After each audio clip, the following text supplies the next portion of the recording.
is for some reason. Alright, Saturday night. Another mass testing live video. Elaine, good evening to you. Alright, so we're going to kick this off. We've got a whole bunch of mass to test today. This video will feature some authentic 1860s and fake 1860s. So we got some real mass, some fake mass, a bunch of random mass people had sent me that I was going to test quickly, and then we'll do a bunch of bifolds. The Antiqua, the AER, bifold mass. The Antiquas, I haven't really tested those past. I'm going to close that out. This should be like the kind of end of the mass testing. I think I got just a few left to do the bifolds, and then I think that's about it. I do have a couple more masks that are on the way here that I'll need to test. And probably the one of interest too that a lot of people have asked for is the fog mask. So I'll have that to test today. So this is like a cloth mask with a nano filter media sewn in the middle. So we'll see how this performs. So as usual in the beginning of this video, you'll see a couple of things. One, any Kleenex bifold. I didn't get any of those. Be Healthy didn't have any when I had asked for some. They were sold out at the time. So yeah, I won't have any of the Kleenex ones to test, unfortunately. I'm trying to think if that's true or not. I had requested some other times and another time too. I guess I didn't check in my box. Well, I might have some. I just haven't had a box sure. I got to do this one more time. This will be the second to last mass testing video. I do one more time for some other masks that I have that I won't get in tonight. There's just too many. So maybe we'll see if I have that Kleenex mask. For those that are watching the live data, it'll be in the description as well. The data is all available on the Google Drive link. I will grab that link here in just a second. I'll paste it in the chat. So if you're curious about where this data is going, take a look in the chat over on the side. Otherwise, let's see what else I can paste that in there. All right. So, all right. Go to the end. Add a row. There we go. Alright, so that's ready, that's ready. Okay, so as usual, we start the test. I have a HEPA capsule module. It's actually an ULPA filter that's attached, so you're seeing there's no counts active. Current concentration is 0.0 particles per cc. I'll remove the line, sample room air. You can see that concentration spike on the graph. And there it goes up. So we have about, it's a little high today. I was cooking dinner, so 1,200 particles per cc, a little higher than I like, but I think it'll still be okay for doing what we like. I usually like to see about 3,000 particles per cc, but I'm dictated by whatever happens on the outside around me. So let me take a seat in my tiny stool. So to start off with, I think we'll start with the Vlogmas tonight. So what I'll do first is kick on the aerosol generator. I'll close my toilet so you don't have to see that.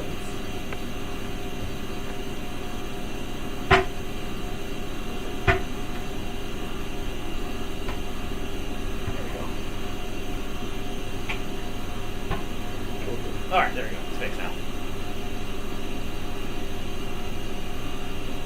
Concentration is going to be crazy high because I don't have this thing on.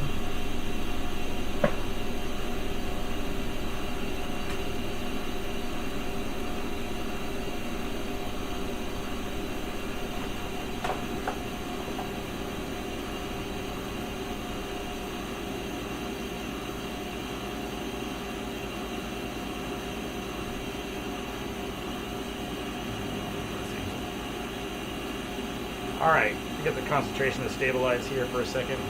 I just didn't have the fan on, so that's why you're seeing those massive spikes there. So we'll let it stabilize here for a second.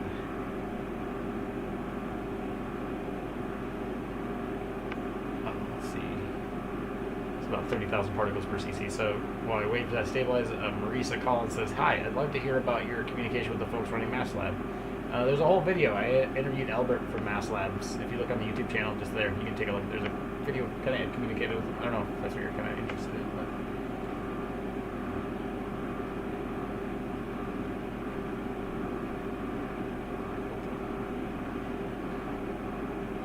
All right, kick this concentration up a little bit higher here.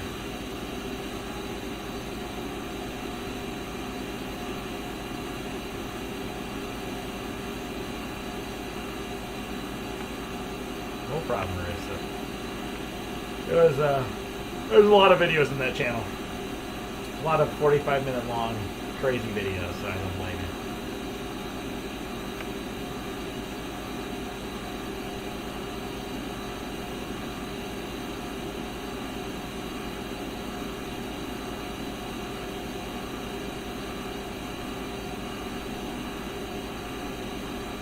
Let's see. C. Desjardins had asked Aaron a question on buying masks through Amazon because you can't get them shipped to your items for your own personal reason. Okay, that's cool. I would avoid any can. I probably would. I mean, I don't know. The can. I haven't really done much on the can front. Lloyd Armbrust is going to actually be testing a whole bunch of KN95s and surgical masks. He bought off of Amazon, and he runs a Ambrust surgical mask. If you follow their Twitter, I think that they'll be posting that on there. I mean, I think for me, I would probably just stick to KF90. Oh, so you're saying KF95s don't fit you well? Which brand of K95? If they sell Powcoms on Amazon, that probably would be the best option because they'll have the anti-counterfeit sticker on them. So I'd probably go that way. Then you just have some way to check. Otherwise, I'm not sure. That's a good question. I'm not sure what's on Amazon these days. Alright, so let's do this. So let's put in today's date. It was a month ago that I tested last. I guess that was Valentine's Day, yeah. This is the Vlog mask. It's unrated, so it's empty. Its shape is I don't know what its shape is. I'll leave it empty for now. I'm not sure what I'd call that. As worn. It's technically blue. It's ear loop. We'll do the starting concentration as 3.256. 6 e to the 4. Go ahead and hook the mask up here. Put on the mask.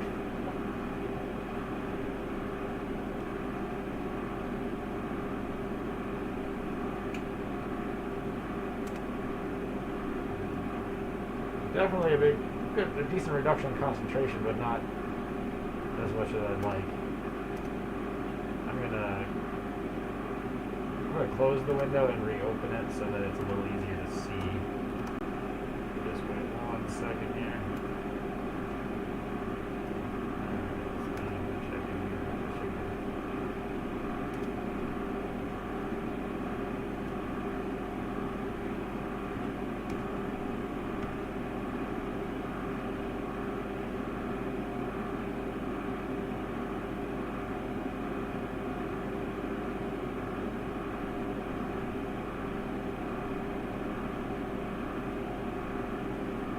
Alright, so let's stabilize here for just a second longer. So this is the Vlogmas. I'm going to stabilize.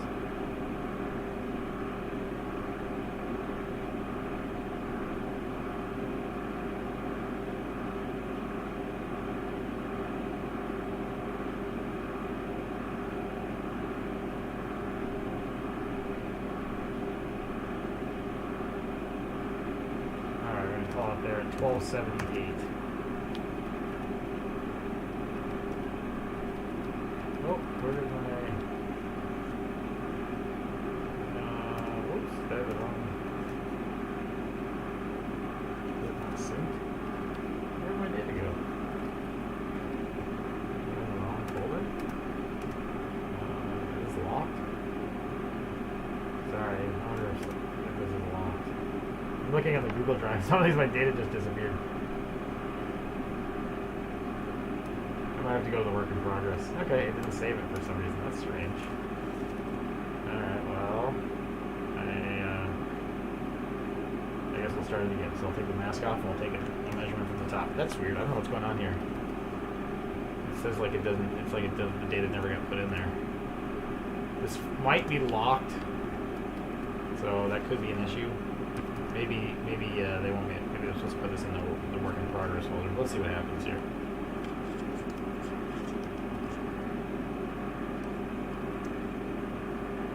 Okay, so that worked.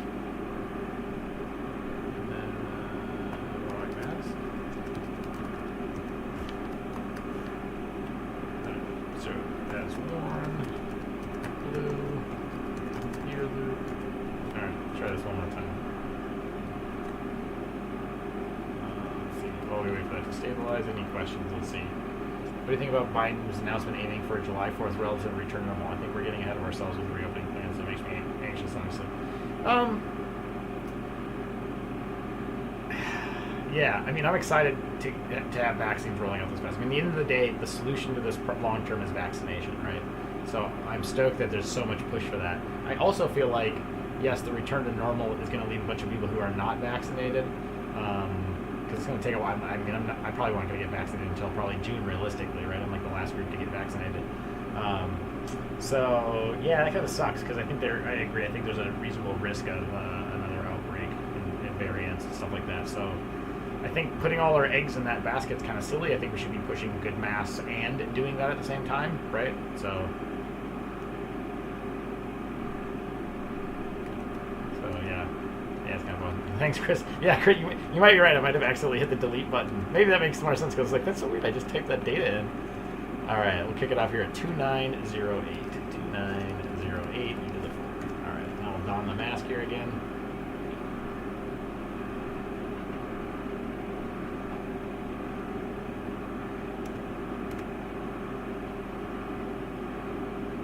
Brian Mitchell says I bought some black button. Yeah, those are good masks. Those are my daily drivers. I like those a lot.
Called there 2641. 2641. Pull that off, get an upstream concentration. We'll take it. Have you ever tested just double layer cotton masks as it's Imari? Yes, very early when I did these experiments, and I got around like 40% protection, something like that. And I think that one actually is a double layer cloth mask with a polypropylene layer in the middle. I think you'd have to go look. If you go way up in the early data set, you might find it just sort by date. Lillian says Botan comes in medium and large, right? Yes, Botan now has a medium. I think I tested that. I don't know if that video is published yet, actually, now that I think about it. I think I had a video where I covered the Botan medium. Maybe not. Otherwise, it'll be there. I'll have a video. I got 2 videos coming out here very shortly. One that will talk about mask fitters. I'll publish that tomorrow night.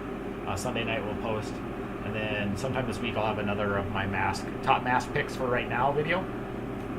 Let me grab the concentration here. 2685, 2.65 to 40. So I'll have a mask review video where I give my latest recommendations. So, oh, that's weird. These are just raw numbers now. I'll put the equation in. Equals that. Equals 1 minus that divided by the average of that. I guess it's not average, it's a mean for, maybe it is an average. There we go. 90.6, okay. It's not too bad, I guess. 90.6. Let's try it again here. We'll do the Vlogmas.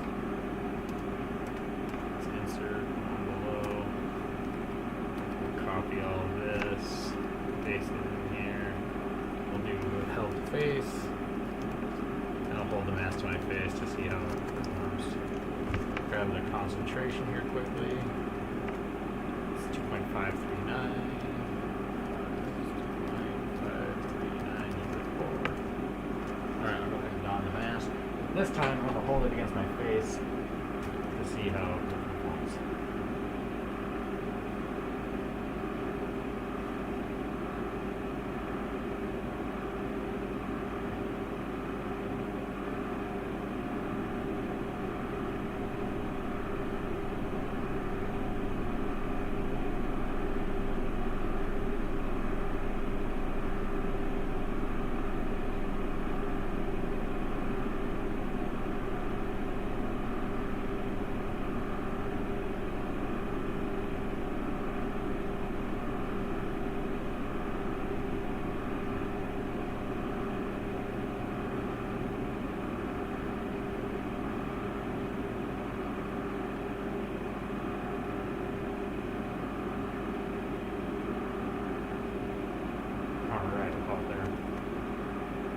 1114.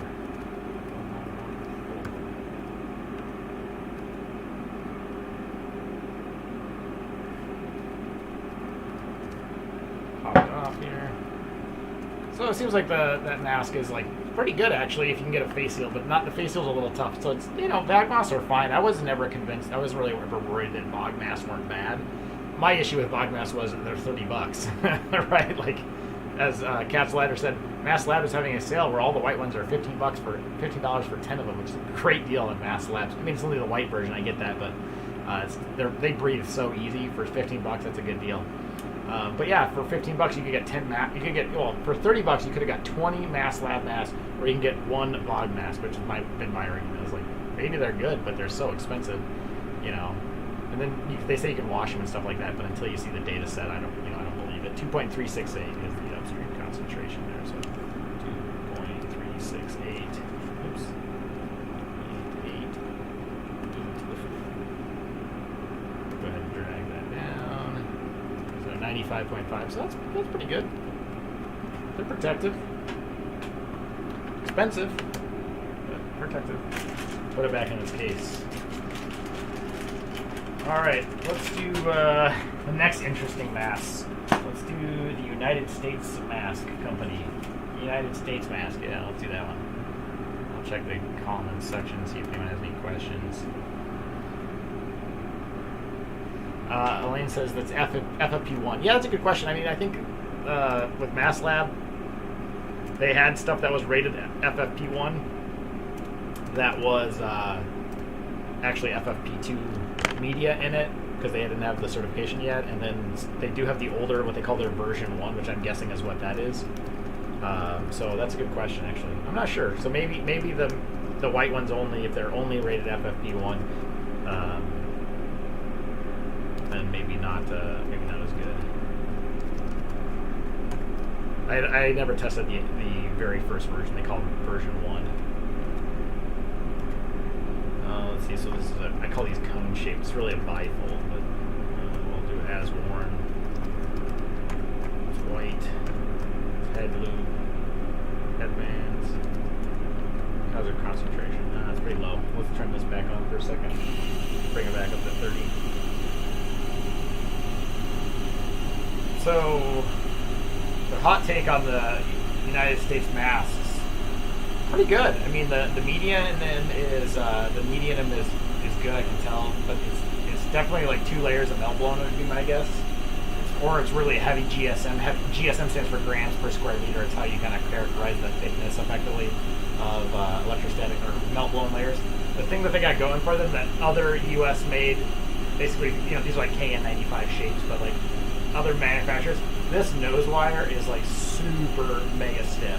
It is awesome. So good on them for doing a good nose wire. That's what killed like Trivicity and the 3PE and these other U.S. manufacturers, is they used a crappy nose wire. And these guys nailed it. I shouldn't say guys, sorry. This company has nailed it. Like really good nose wire. We'll see how it performs filtration wise, but fit wise it seems pretty good. I tested it on before the video.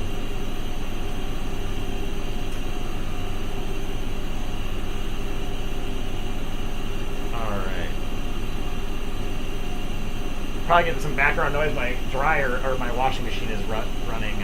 Oh, Dr. Sean. Hey, yeah, thank you. You're gonna see your mask tested live. I got him right here.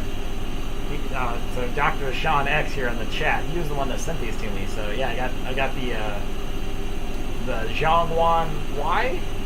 My Chinese is terrible. So I got those ones to test for you, and I got the nice mask. We'll cue that one up next, and you'll know the results if they're all good.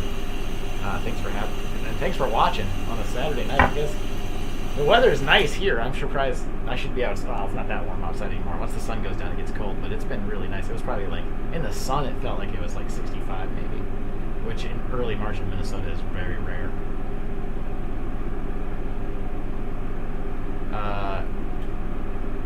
Tide said I ordered the white mask for a mask lab. The box on the site says FFP2, but I'll find out Monday when they show up. Yeah, interesting to know if they actually are FFP2. I would just imagine they've converted it all to FFP2. It seems like that's the most thing. But again, you know, Mass Lab's been really responsive to emails, so if you have a question, it's probably worth emailing them. They've been, at least for, I mean, maybe I'm special because of who I am. testing masks, but historically I get an email and I get an email back within like the next day. Versus other companies that have emailed that I've never heard back from. Looking at you, Halo Mask, and SQ Medical, it took you like 18 emails. SPDY, the LG Air Washer, my absolute favorite. I only found about them through your videos. And yeah, no, I like those masks too. I have a review video coming out, like my top 10 masks, or like top picks of masks. I'll have a little bit better quality video. It'll be really short, maybe 10 minutes long, that'll air on Tuesday or Wednesday. I have to just finish the editing and then I'll stage it to release. But yeah, the LG is like the Botan and the LG are my daily driver. And I would maybe argue that the LG is a little bit better. Maybe a little bit better. So we'll do 3.56 e to the 4. Alright, let's don the mask. Now it is headband, so not my favorite aspect, but we'll see.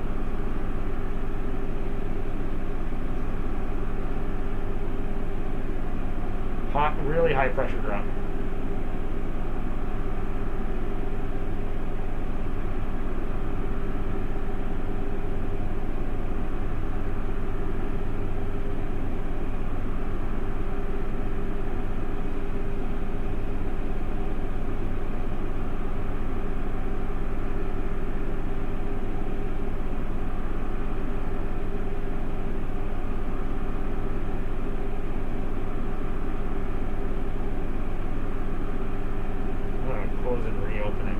The scaling is so small now.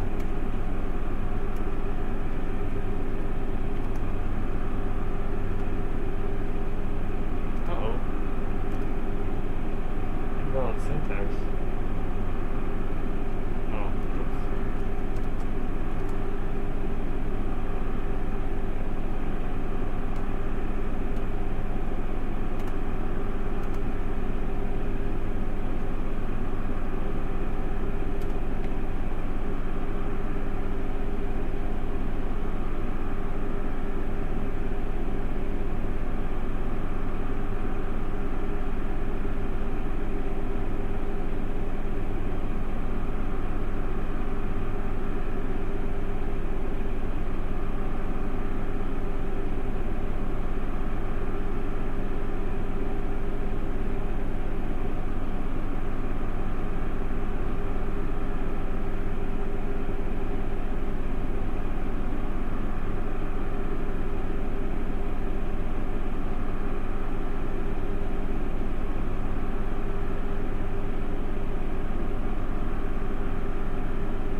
Tweak the nose seal a little bit here. It's got a high pressure drop, so because it's so high, I'm guessing I'm getting some leakage around this nose. Because I use such a stiff nose wire, it's like super short here. So I'm gonna just quickly remove the mask, flatten this nose wire a little bit, and then reinstall. Oh, there we go. Nose wire that's stiff. It's just that when they make the bifold, there's a kink right here at the top. See if that helps. I'll restart this. Yeah, pressure drop's really, really high on this mask.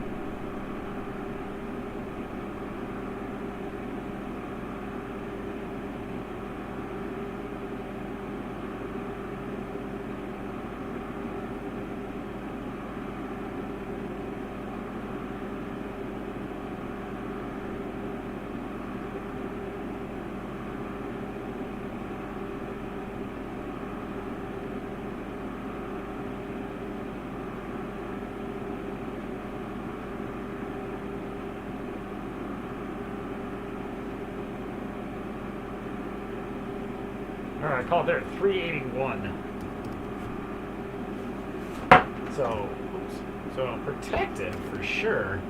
It seems to me like they're not using a great media, to be honest. It's the concentration or the pressure drop is crazy high in that mask. Cure. No, Cure, probably not any TNR branded masks. But maybe using some TNR tape to stick it to my face. Yeah.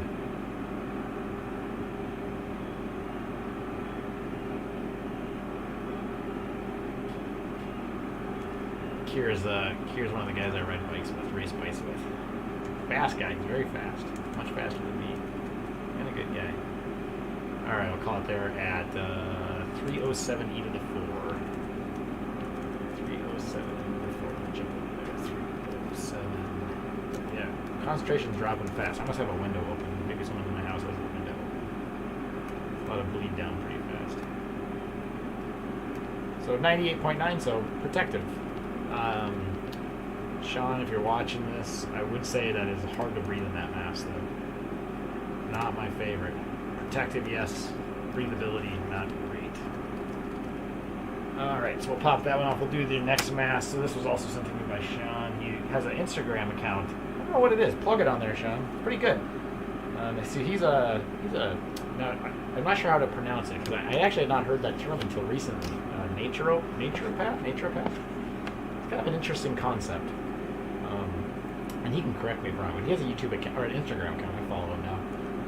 And he's out of, I think, somewhere in Arizona. So I think the idea behind the concept is like, not, when I say holistic, I mean like full care. So like not just like, as I understand, naturopath, is that how it's pronounced, I think? Anyways, it's a cool concept, kind of like a more broader perspective of like healthcare. So it doesn't like leave when you leave the office kind of thing, right? Like you're considering a multitude of impacts. As I understand, it was new to me. I had to look it up, so I was kind of looking up to learn a little bit about it. I'd never heard it. I wasn't really familiar with it. I don't go to the doctor a lot, so. Let's see, as worn. Let's see.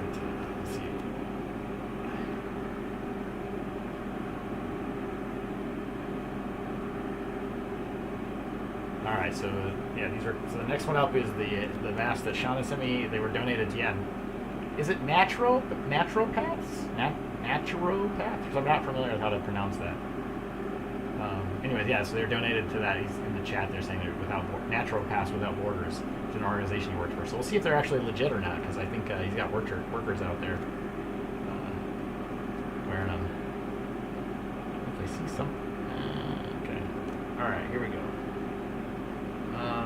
Do I need to turn on my generator? I'm getting distracted jumping through all these windows. We'll run it. 2778. Call it there. 2778. 2778 to the 4. Alright, let's don the mask and watch the concentration. I might have to shorten the ear loops, but oh no, maybe not. Nose wire is not amazing. I'm gonna get a little leak there, so we'll do it as worn, and then I'll do it with a helmet face. Uh-oh.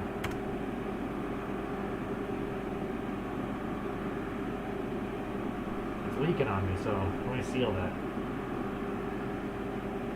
Uh-oh. You're gonna need new masks, Sean.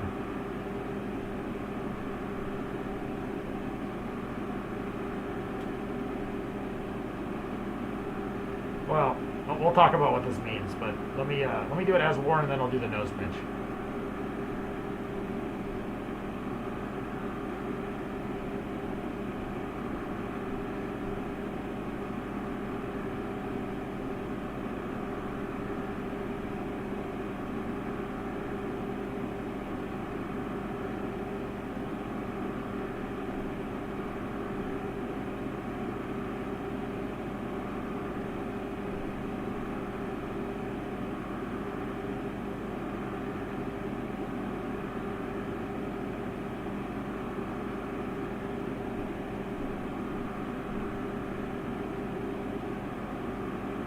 I call it there 4740.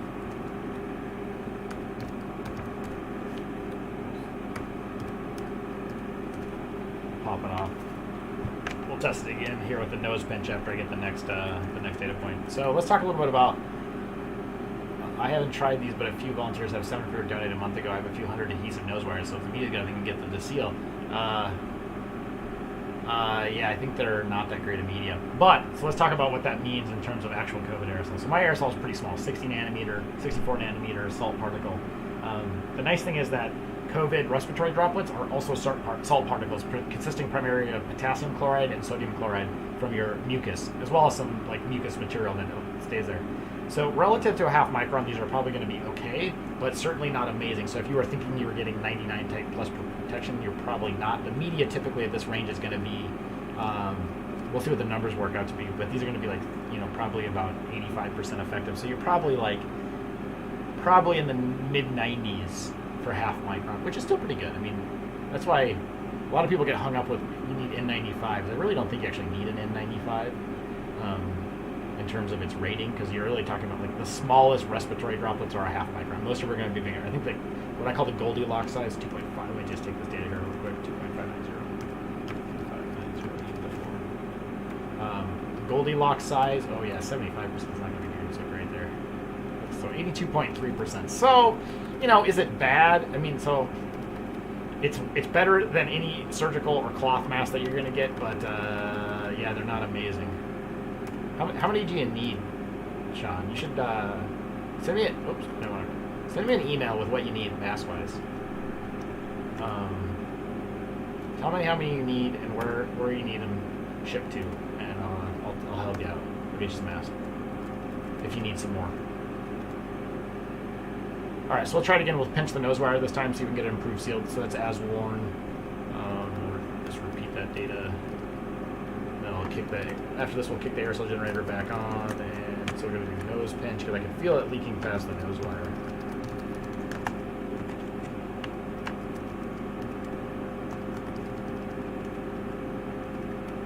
All right, let's try this again. So upstream concentration 2.414.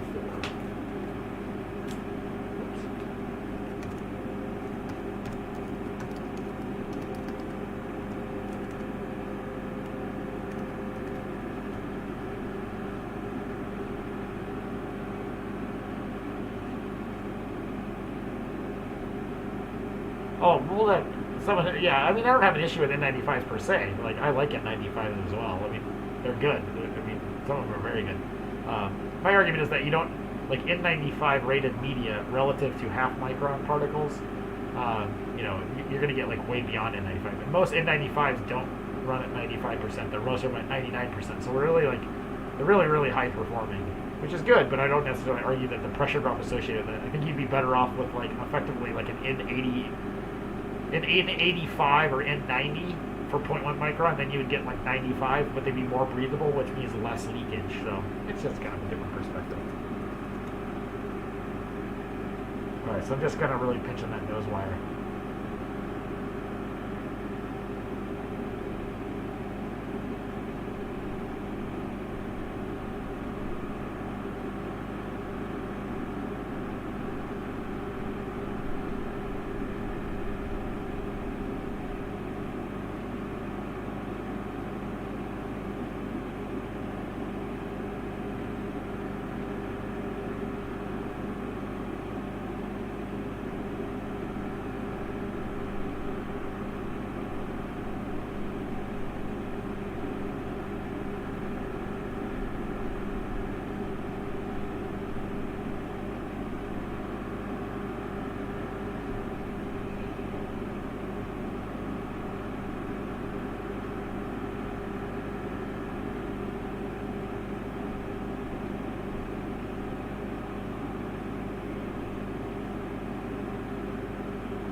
All right, call it there, 3110.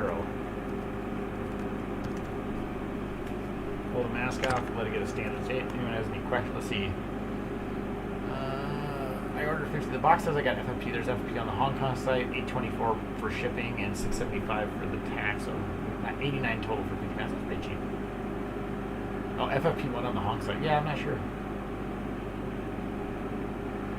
Yeah, the ones for sale might be FFP1. Maybe they're just clearing the old stock. So so Mass Lab, they kind of did like a versioning number system. So like version 1, version 2, and I think they're on version 3 now.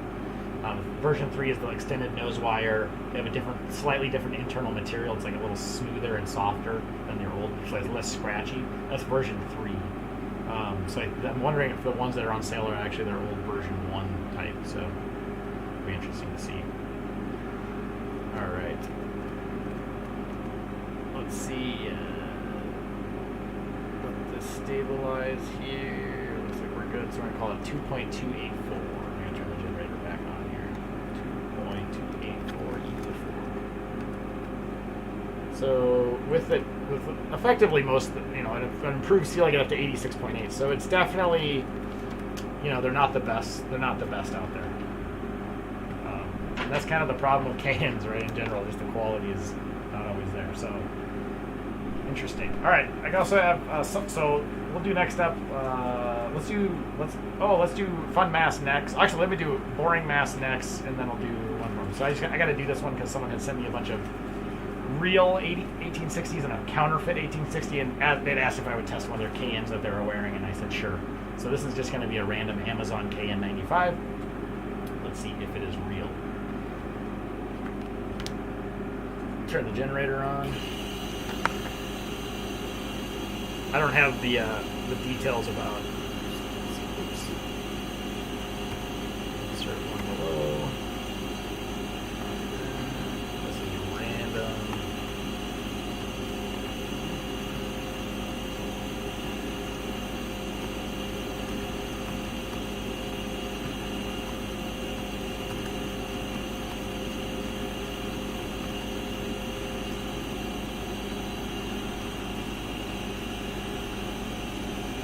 Cat's letter. Oh, lol, boring mask, yeah. Let's see. I'll go through the comments quickly, wait for this to come up. I'm a true believer in no mask shaming. If someone wants to wear a elastomeric mask with a P100, yeah, oh yeah, definitely don't mask shame. If you want to rock a P100 full-on face mask, more power to you. Or what was the one with the weird snorkel? The narwhal mask? I mean, it looked kind of crazy, but hey, like, if you want to protect yourself, why should someone question your protection? Yourself from getting a disease that could kill you. I have no issue with that. Nothing there. Cat's letter, I got a question. The mask lab masks do not have a CE mark on the mask. I thought FFP2 mask is supposed to have the CE mark. I can see the actual test data, which looks legit. That's actually a question I was going to email them and ask too. That was something that someone else had mentioned to me too, that there's actually a CE requirement that they have a 4-digit CE registered number. I'm not sure how that works in terms of the logistics of importing. So, I'm not really sure about that. There's probably a legal standard that they have to do. For surely the masks are legit. So from my perspective, am I worried that Mass Lab is selling fake masks? No. Should they make sure that they follow the law? They definitely should do that. So that's actually a good question. I'm not sure. Yes, because other CE masks that I see have a 4-digit code. Like, for example, I have these 3M masks, which we're going to test today. And see if any of them are fake. They have you can probably be able to see it, but let's see if I can see it on the jump over here. So, like, you might be able to see that. That's a CE2797, right? So that's their 4-digit registered code. And you'll see that on all FFP2. Like, the Bottons have one as well, and that's a requirement of the law. But so I'm not sure why Mass Lab is not doing that. Definitely does not apply in the U.S. It is only a EU standard because the CE is a UE European Union standard anyway. So yeah. So who knows? I'm not sure exactly how that works. I'm not a lawyer. Actually, sometimes people are shocked to learn that I actually am not an expert in mass standards as much as people think I understand them from a particle standpoint, from like how do you measure them and characterize them and stuff like that. But from the legality side, I don't really know all the details about like OSHA mass standards and requirements, just because I've never really dug into it. All right, let's see here. Let's stabilize. Looks like we are stabilized at 3.804. It's a little higher than I like, but that's okay. 3.804. It's a test of good mask. All right, let's down the mask. It's a big one.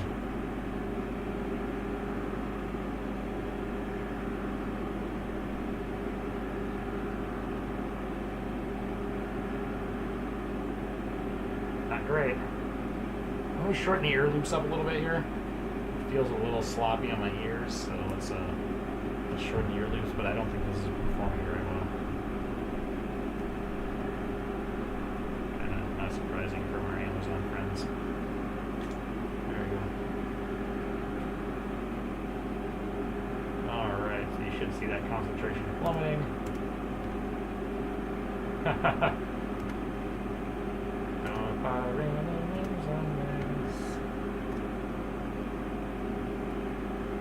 It's not totally fake, but it's not performing that well.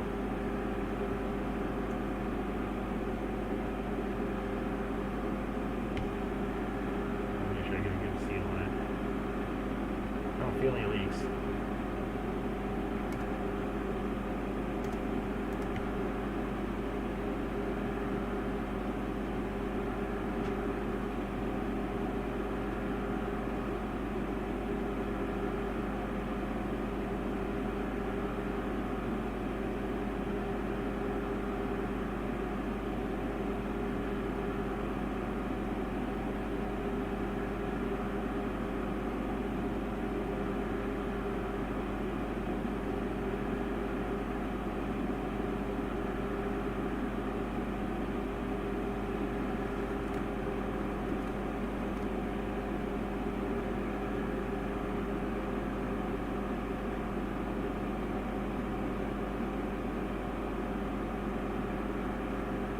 I call there 1782. So actually, it's not going to be too bad. Probably like 90%. Not too bad. Not 95 though. I'll tell you that. Someone had the question. Let's see, answer real quick. What I had to say, but I know yes, the Chinese standard, the GB 2626-2006, they updated it to include the 2019. There's some small changes. None of that affect the performance of the mask, mostly I think on sizing and some other standards. So there's a slight tweak to the standard. So technically the most newest standard occurred in 2019. Cass Letter said, that makes sense. I don't see how they can, someone asked, where is the CE standard notification on the button? So if you actually just Google FFP2 button, I think they're selling them only to the European Union. Someone was importing them here in the US. I saw some people had them, but they had FFP2. So there's actually, if you Google it, you might be able to find their number. Anyways, I saw the button with the CE label, so they stamped it on there or printed it on there with their 4-digit CE as well. So they are FFP2 approved buttons. All right, let's do one more fun. I'll save this mask, the Donald Duck mask. Let's play the game. Is it fake or is it real? So I have 3. I'm gonna keep them in bags so I don't mix them up. There's one 1860 made in Singapore that's been known authentic. One 1860 that was made in the U.S. that's known authentic, and some of those fake ones that we all heard about in the news. That whole some company out in New Jersey or somewhere like that had a whole bunch of fake ones of these. They tested real, and honestly, they look. I mean, the differences are so minute. I mean, we're talking the slightly different banding on the head strap and the print quality. What's funny is the print quality is better on the fake mask than the real mask. Only because I have 2 real masks can I tell, but the print quality on the face mask is actually on the real mask is actually better than the fake mask, which I thought was kind of funny. All right, so we'll do is it real or not? So we'll start with we'll first start with the. I'm guessing that the fake quote unquote face mask, considering how much work they went into making a fake, I guarantee you there's melt blown in it. They probably made something that's very similar to the performance of this using, because melt blown is not the 3M 1860 is not some magic mask that you can't build yourself, right? All the materials available for it. 1860 US made. I'll even put the lot number in here. Okay, so it's lot B20. B20109. In case 3M wants to check someday. So these are NIOSH N95. They're technically surgical. These are cup style. Do it as worn. It's green, surgical green. I don't know what color you call that. Headband. Jump over here. What's the concentration at? 3.182 e to the 4. Now we're in the sweet spot. All right, so let's look at the mask and see if it's real. I think it's gonna. I mean, this mask for surely should be real.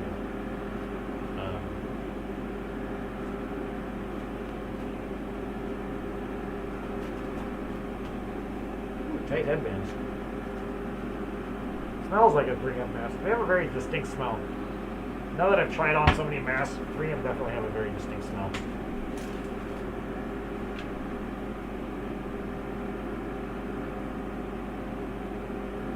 You know what I forgot to do in all this? I gotta do my N100 control. Oops, I forgot to do my N100 control. So we'll finish this and then I'll go run and grab my N100 control. We'll do that. Dope. I completely forgot about that. I gotta do my control mask.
Caught there at 163.4.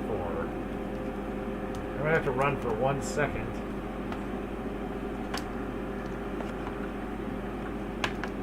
Oh, and I made 2 mistakes. I forgot to record the upstream concentration before I switched. That's okay because we can read it back from. Oh, and I cleared the data. All right. Well, we'll assume that it's around. So, anyone watching the video, I am going to put a number in here that's conservative. I forgot to do that random KN95, Amazon KN95 downstream. So I put 3,400 in there. It should be close to that. Given that the 3M we started was 31.8. So if anything, it's going to be... Well, let's just make it the same as this to be safe. Okay, there we go. So it's 94.9. So it's actually not too bad. I got to pay attention to the data. Sorry. Too much going on. 2.922 e to the 4. So that change is documented. So if anyone wonders, hey, what the heck happened on that mask? Well, I'll tell you. I forgot to write the number down. Ah, look at that. Real mask, 99.5. Okay, I'm going to run and grab the Moldex control. I got to grab those control masks. I got to follow my standard procedure. But before I go, I'll ask some questions. So it'll take me like less than a minute. They're sitting up at my desk upstairs. So Walken says, I don't remember how to share pronounce mouse, but he is awesome in the comment section. He helps me out a ton answering questions, so thank you very much for that. Yes. Wow, the Mog mask isn't bad at all. 90 plus. Yeah, I mean, I think it's just like the Air Queen. It's the same material that's in the Air Queen as this nanopore material. I think the issue is just the face seal on them. It's not great. They have a good nose wire at least in them, but and they're expensive, €30 a pop. Yes, I got the Donald mask to test. Yes, it's crazy that these masks are fake and that you would never in a million years know that they're fake. So why don't we finish this actually before I go get the N100 controls. Let's do the Singapore version, and then I'll do the fake one, and then I'll do my control mask. Just to make sure the data's looking good. But yeah, it's crazy. I mean, if you sent me just that one fake mask, I would have said, oh, it's really good. I mean, the print quality's good, the construction and forming's good on it. Kind of blew my mind. Someone spent a lot of money to make a fake mask. Let me just say that. They were not. But it doesn't surprise me because probably these masks sell on the market for a few dollars right now. So why would you not fake it? It costs fractions of a penny to make.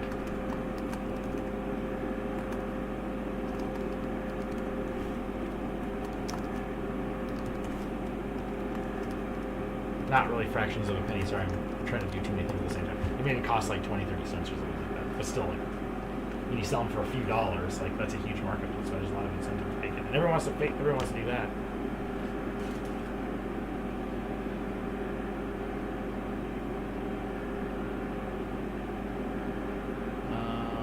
Anglo say, I know that the inner layer of the mask is usually hydrophobic, but any risk of virus passing through by capillary action if the mask collapses or if your moist nose or lips touch the inside of the mask? So technically, yes.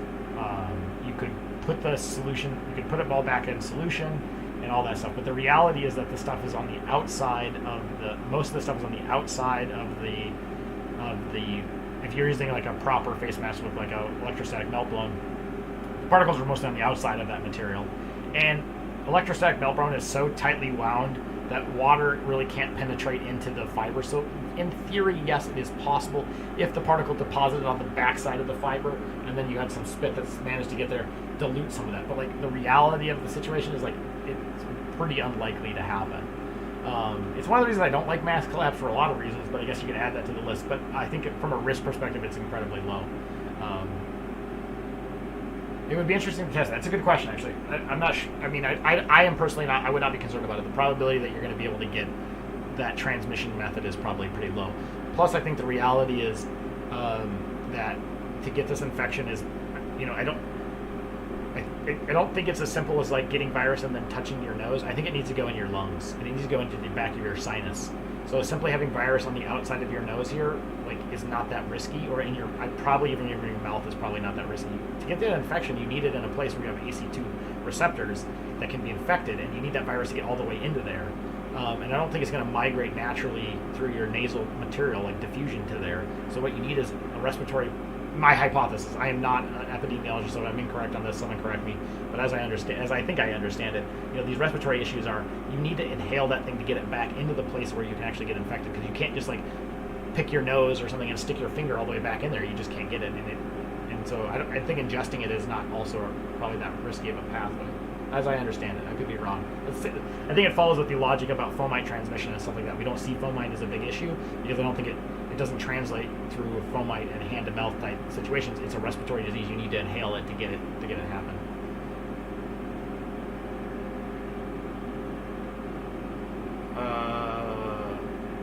Yeah, I just have the standards. So a tweet said, "What is your current comment vetting process? I've tried commenting on your Mask Lab interview with Albert multiple times, but it may have gotten stuck in the spam filter."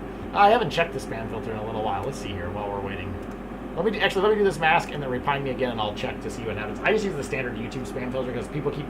The problem that I have is all kinds of like crazy mask manufacturers are spamming these videos with like, "Buy my mask from this random website here," and it's like, no, buddy, like 2.452.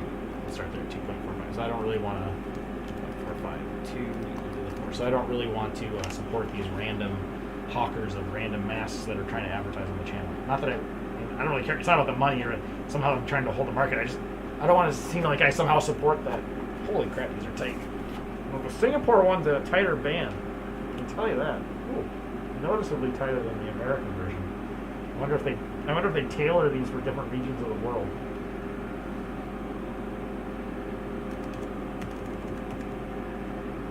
Good mask though. Good mask. I'm gonna close that. Fire it back up here again. We'll do this mask, we'll do the fake mask, we'll check the comment spam filter because someone was trying to send a comment on there. And then I'll run up and get the control masks really quick.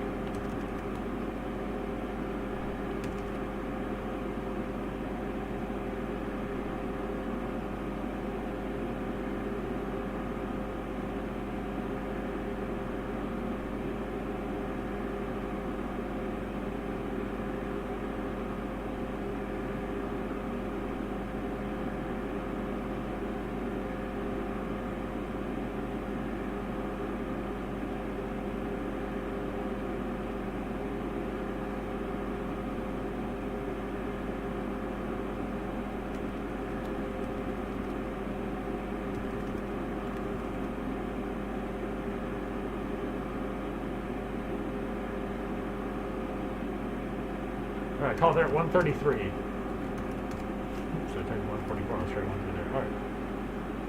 That one feels tighter than the other one. Alright, 20 seconds, and then we'll go.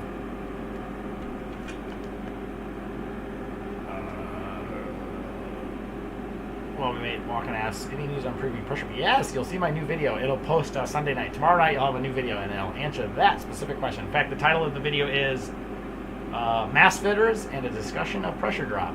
And I'll talk through my measurements, the way I've changed. I've kind of changed a little bit over how I've done it, and then the way I'm going to do it here for the end of this data set. So I'll finish all the data set. So someday in the future, if anyone ever needs to know about how to test masks or do masks in the future, I'll have a nice documentation. So in 100 years from now, if you're watching this and you're like, "Oh man, you had a crazy outbreak, what should we do?" Well, I'll tell you some ways to easily measure pressure on a mask. All right, here we go. Let's call it there at 2.220. 2.220.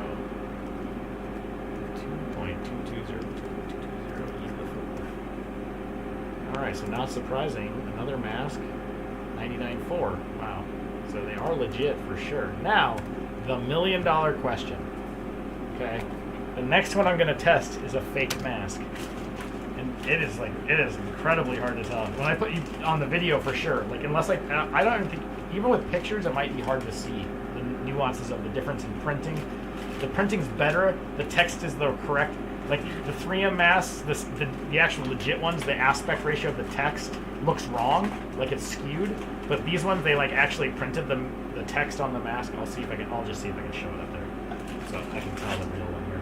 So this is the real mask. I don't know if you're going to be able to see that, and this is the fake mask. Let me jump over to this. Let's see if you can see that. Like, see how the text is like a little crisper on the fake mask. This is the fake mask here. Fake mask on my right, on your left. So like you can see like that text. See how the text like has the right aspect ratio, and then you look at the real mask, and the text is like kind of skewed, like it's too elongated, right? Like, but yeah. So this is fake, and the text is actually cleaner. They look identical. I mean, shape, everything. It's just like there's a few nuances that I caught that are different. The internal molding. It's hard to probably see on camera, but the internal molding of the fake one, see how it's really crisp? This is the fake one here. See how you can see those lines on the inside very clearly, or they're a little fainter on here? Both of these masks, like the texture on the inside is a little different here, like the ribbing. That's like very subtle differences. I mean, anyone who is, like, I don't know how you would know the difference if you just looked at it. If you're just an average buyer, not in a million years.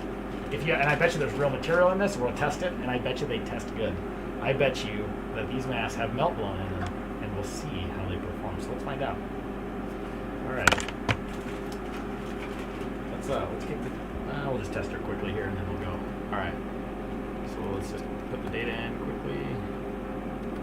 So 3M. And what the person who sent it to me had said was that it was made in Peru, and it's lot number B20016 Counterfeit. I think that's how you spell that. Is it IET or IE? Now I can't remember. But it's all caps, so it looks weird. I might have spelled that wrong, but green headband. What's going on here? I'm getting too many keys. I need a new laptop. When I'm running the OSB, it's a little slow. All right, let's kick it off. 2.059. I'm also tired too. This is like day. I'll be up to midnight tonight. It's been like that all week. Oh, and I definitely just screwed myself because I just put this. Oh, maybe I can fix it if I pull the strap over this way. There we go. All right, let's don this mask. All right, so first thing, straps are much weaker. Okay, so straps noticeably not as strong. Oh, and they do not breathe. Whew, they are fake, all right. They got media in them, but they got shitty media in them. They are hard to breathe in.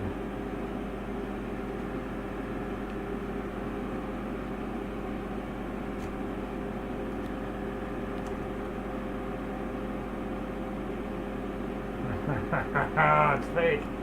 That's fucking hilarious. Sorry, it's my language. That's effing hilarious.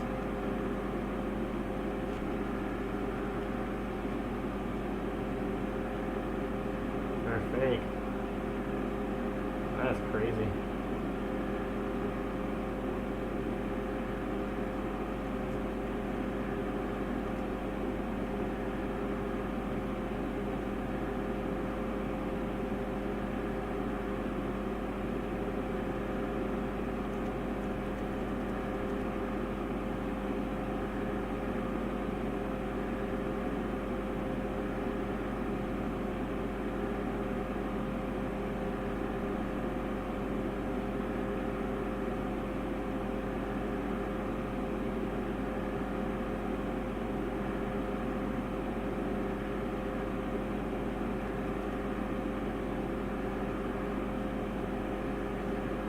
Alright, I'll call it there. Oh, we're getting a little jumping around there. I'll call it 11:38.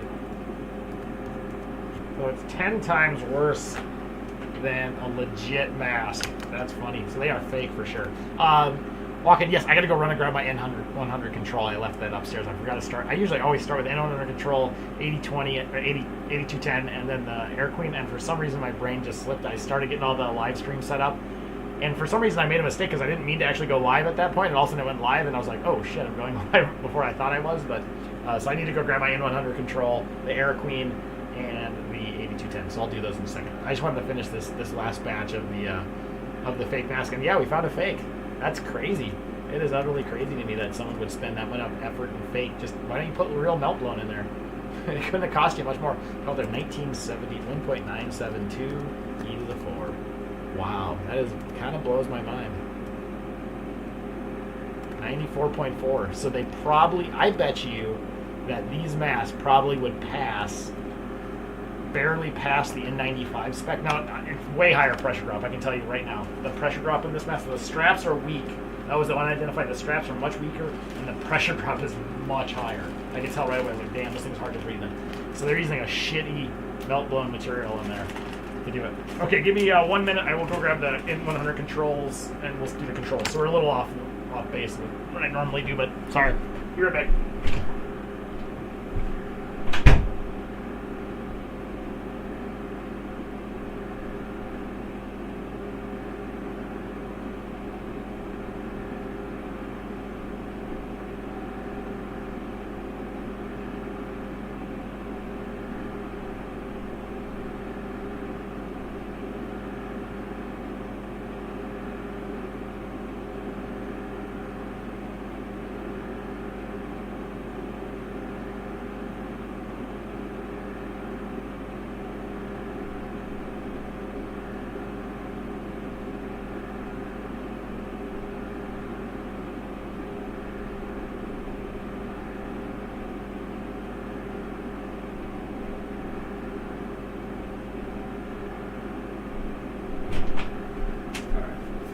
Back, but I gotta put my wife's contacts out because she doesn't want to come in here and change her contacts.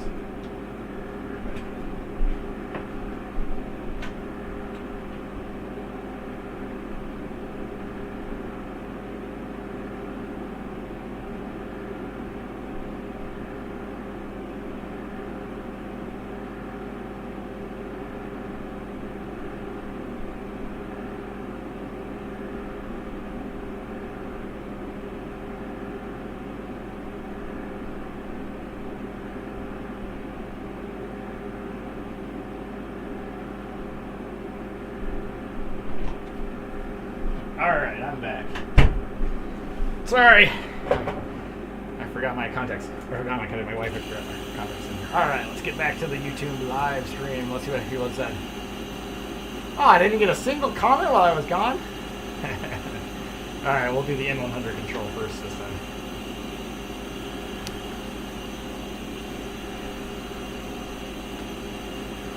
All right, so we'll do the controls. So I did do the so those are wondering or checking in on this. I don't know who's gonna watch. We're already like 20 minutes into this thing. We're an hour. It's been an hour. Holy smokes! I gotta go faster. The thing. Wow. What's funny is I am archiving all these videos on my backup drive and the cloud storage. So I have a copy of all the stuff that I've made, and I always wonder, like, my son someday is gonna, like, when I die and he goes through all my digital archives and be like, oh, weird, there's a bunch of videos my dad made during the pandemic. Like, I wonder what he'll think about that. He'll be like, what the heck were you doing? And why were you doing it is the better question. I ask myself that all the time. Why am I the one that's doing this? I don't know.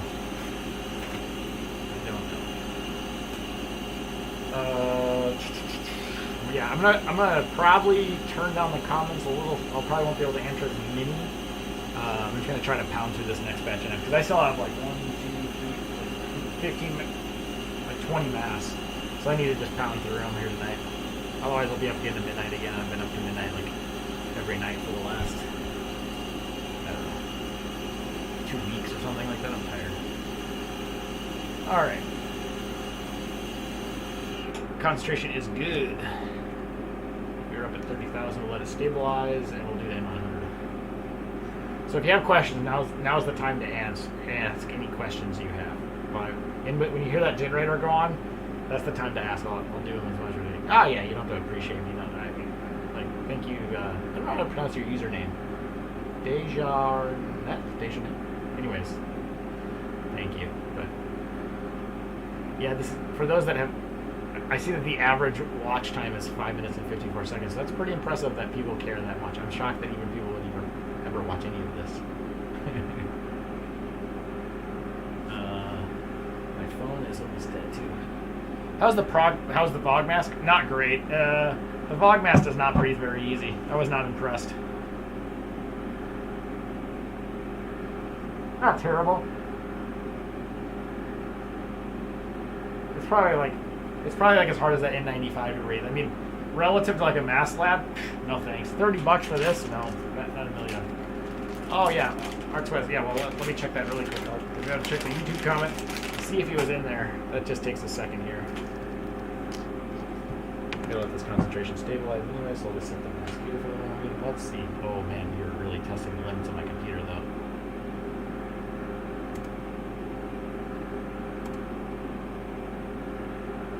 Trying to do too much at the same time. Alright, let's see here. So go to comments. Also, the YouTube comment manager sucks. Like, it's so hard to track comments in there. It's not that great. Alright, let's see. I don't see it in there, so you might have been auto spammed.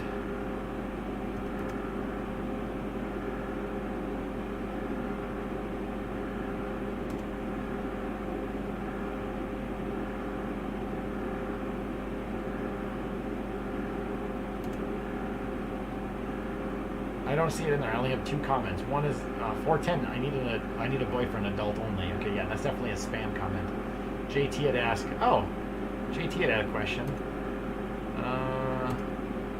And he didn't make it. Yes, I don't see it in there. I don't know what's happening. Why the auto spam is kicking you out. I apologize. I don't really know how. I mean, I know how to adjust it. It's on the video setting, but I always just leave it at the default spam condition. So I don't see a comment. Let me go to the actual video. I'll spend 30 seconds here to answer the $1 million question of. Let me see if I can change the spam filter on it for you, and then you can just go ahead and stick it on there, and I'll see if it makes it in. Let's see. Show more comments. Let's go to comments. Held for review.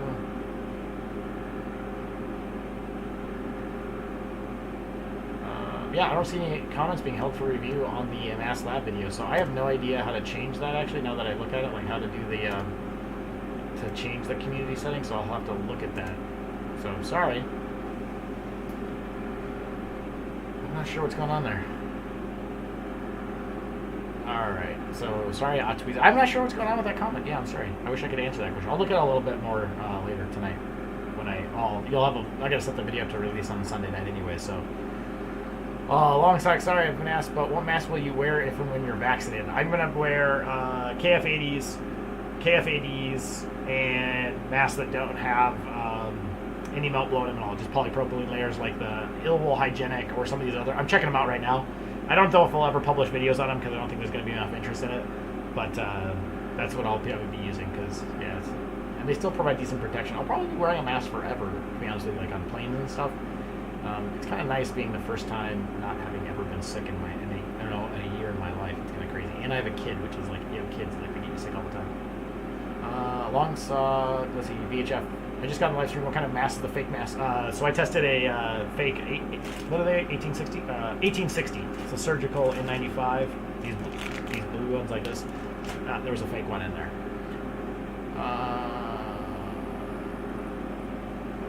Let's see. Do you have a filter N95 there or something? No, I don't have any N95s from the filters. I haven't really done a lot with N95s just because, like if they're NIOSH approved, they're pretty solid. All right, last couple comments. And I don't have enough time to test all the masks. Like when you add N95 into the list, now I have to. Now that like quadruples the number of masks that I would have to test. Like Moldex, Airwaves, all of the 3M line, all of the Moldex line, all of the Honeywell line, all of the Superior line. I mean, there's just so many masks. Plus all these new N95 manufacturers. Like there's more masks than I could ever test. Walken asks, are KF80s much better in terms of pressure drop? Yes, noticeably. I'll be testing one today. I'll be testing the blue KF80, and this thing breathes super nice. Actually, probably even easier than a mass lab. So I'm interested to see what the data looks like on that. Hey, Aaron, the bottom mask doesn't feel like the bottom flap rests against my chin tight enough, so it seems like a leak a bit. Is this a sizing issue? Yes. So hater, if that bottom is hanging down here, like if you look at the mask and it's hanging down the bottom down here, too big. I would recommend Bluna Face Fit. I would recommend the Clean Top Evergreen from Collect. And if those don't fit, then you need to go to a Botan medium or a Dr. Pira medium. And I would go in that order. So I would try the Bluna Face Fit first then. Depending on how, I mean, if it's like an inch it's gapping, then yeah, it's way too big. Chris Lopez has brought thousands of masks based on your testing for people in our community. Well, thank you, Chris, because that was the whole point of my channel. I just wanted people to wear dang masks that are good and protective. And try to convince people that aerosol spread the thing, but other great aerosol people like... Oh, and I'm not freshly shaven too, FYI, so we'll see how the N100 is. So I was rushed to try to get this done tonight. Alright, so let's see how the N100 stacks up. So let's rock it in here. So we are at 2.906. We add a line.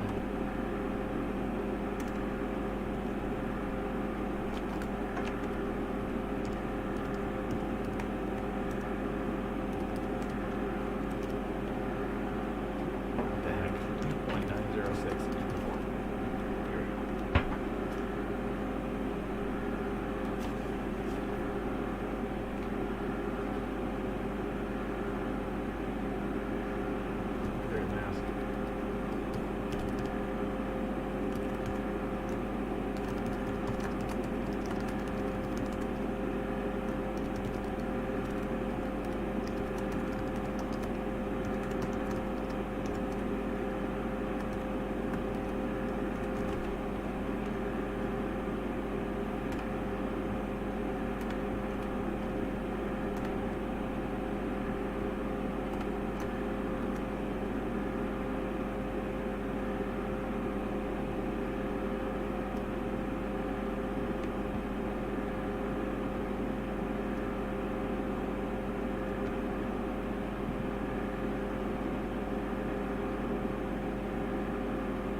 I call there 2.749 particles. What's funny is that I only see the particles when I breathe out because it's actually detecting respiratory droplets I'm generating. I had to be quiet there because if I talked to you, you would have seen the background counts.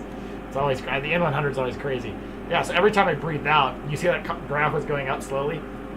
I had like a little bit of phlegm in my throat and I didn't want to clear it, but like what you're seeing is I'm those few counts, particles per cc that you're seeing were all from me breathing out. Those were respiratory droplets. Those were the things that if I had COVID, would I be giving to other people.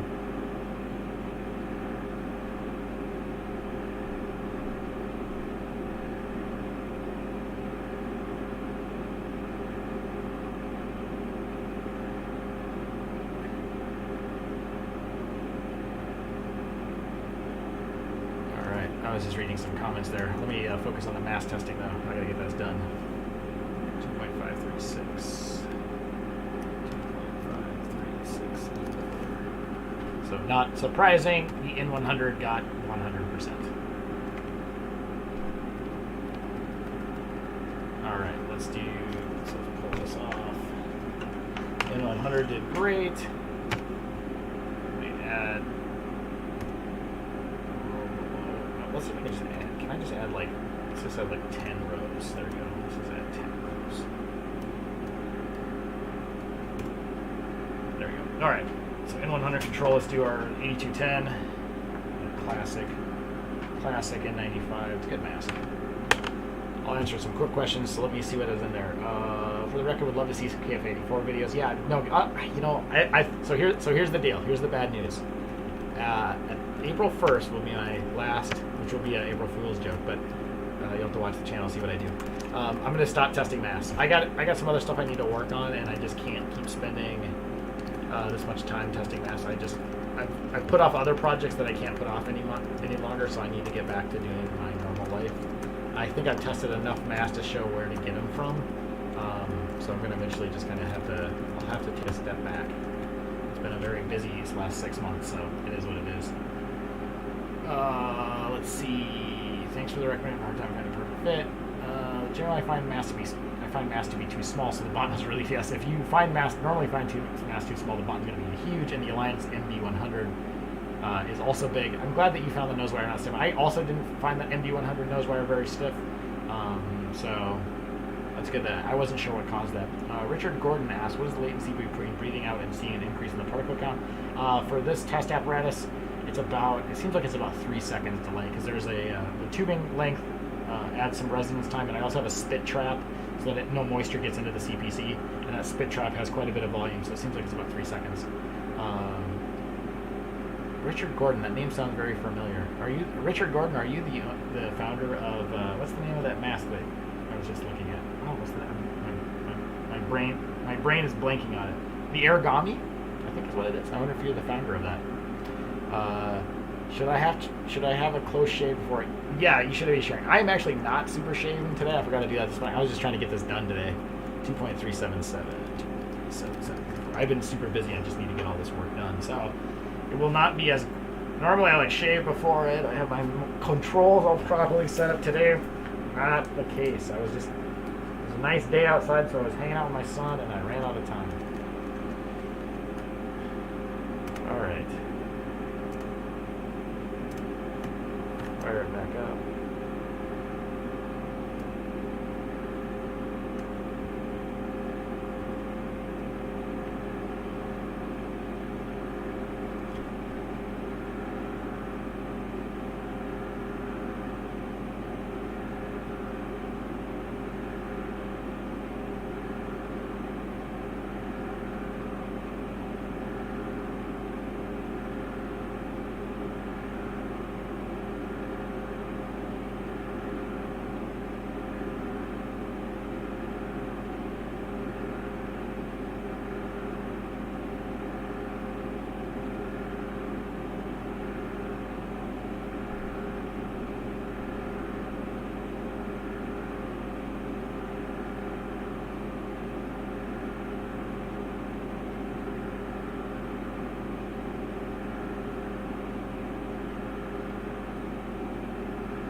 Alright, call it there 167.6.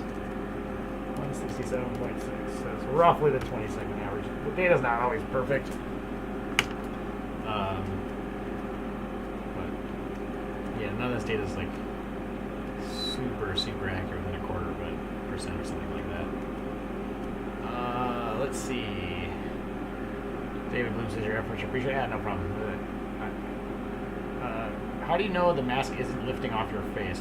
How do I know if the mask isn't lifting off my face? Well, I can see the particle count, Richard, so I can normally just see how well it's fitting, and then I'll tweak it. So I have this big advantage that I can basically do a fit test live, so I get to watch my fit test happen live time. So I can always tweak it. In real life, of course, it's always harder to know that. The jets of air I found, for most people, and there's actually a good paper that got published just recently that I disagree with some of the data that they got, but some of the data they did get is asking people if they thought the mask fit well. I think 12 out of the 14 responses to that had greater than 95% filtration efficiency, though that would not, or a fit factor of 20 or higher fit factor, which would not pass a NIOSH fit factor requirement, but would indicate that just fuel alone was getting you to the 95% range, which I think is generally good enough for the general population. Yeah, so Richard said, yeah, he is from Oregon. Yeah, so thank you. He's going to send me one of his masks. I'm going to test it. It'll be actually probably one of the last tests I do. So Richard, you will maybe either make the best mask, or you'll have the best test, or maybe you'll fall in the middle. I'm not sure where it'll stand, but at least be probably the last one I test. I don't think I've ever spent a Saturday night hanging out in some stranger's bathroom. Well, you haven't been to a good party then in a while, because I've done that sometimes in my life, hanging out in the bathroom. Sometimes, but yeah, that's a different story. 2.195 even before, but in generally, yeah, I haven't.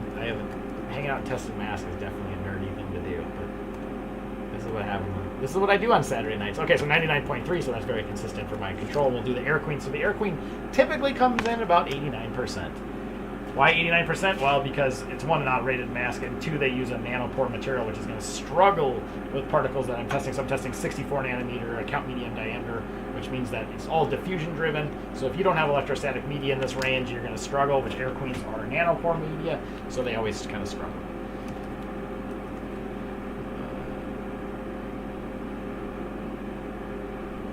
Yes, I'm saving the best one. Well, you said it's the most easiest to breathe in, so we'll see if that mask is the case. Aerosol said, Asaf, I'm sorry if I'm mispronouncing your name. Anybody else have issues with fogging? Any other suggestions there? So you need a good nose clip.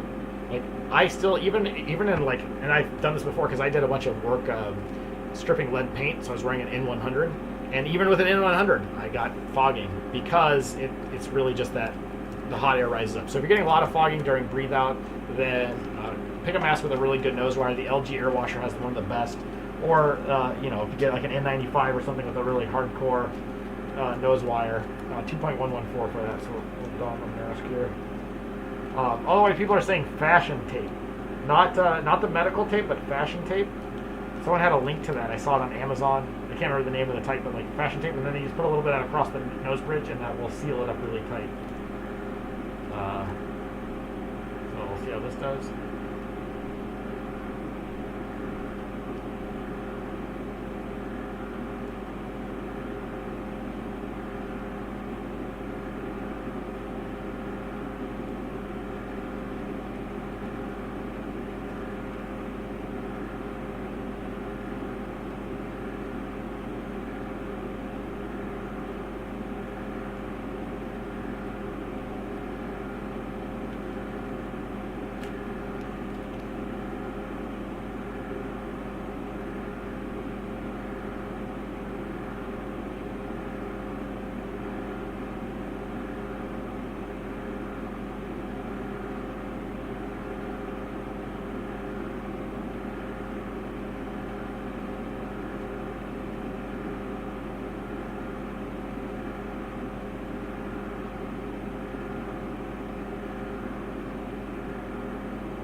Somewhere.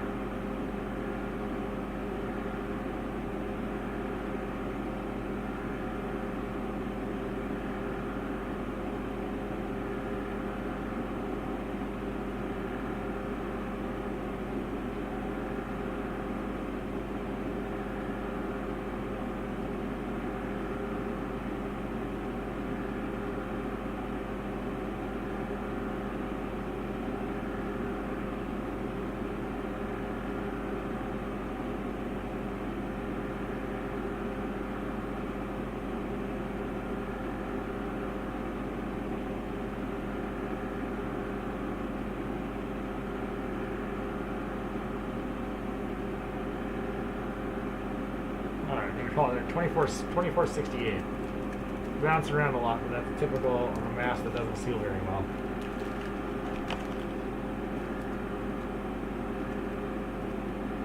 Let's go ahead and ask any questions.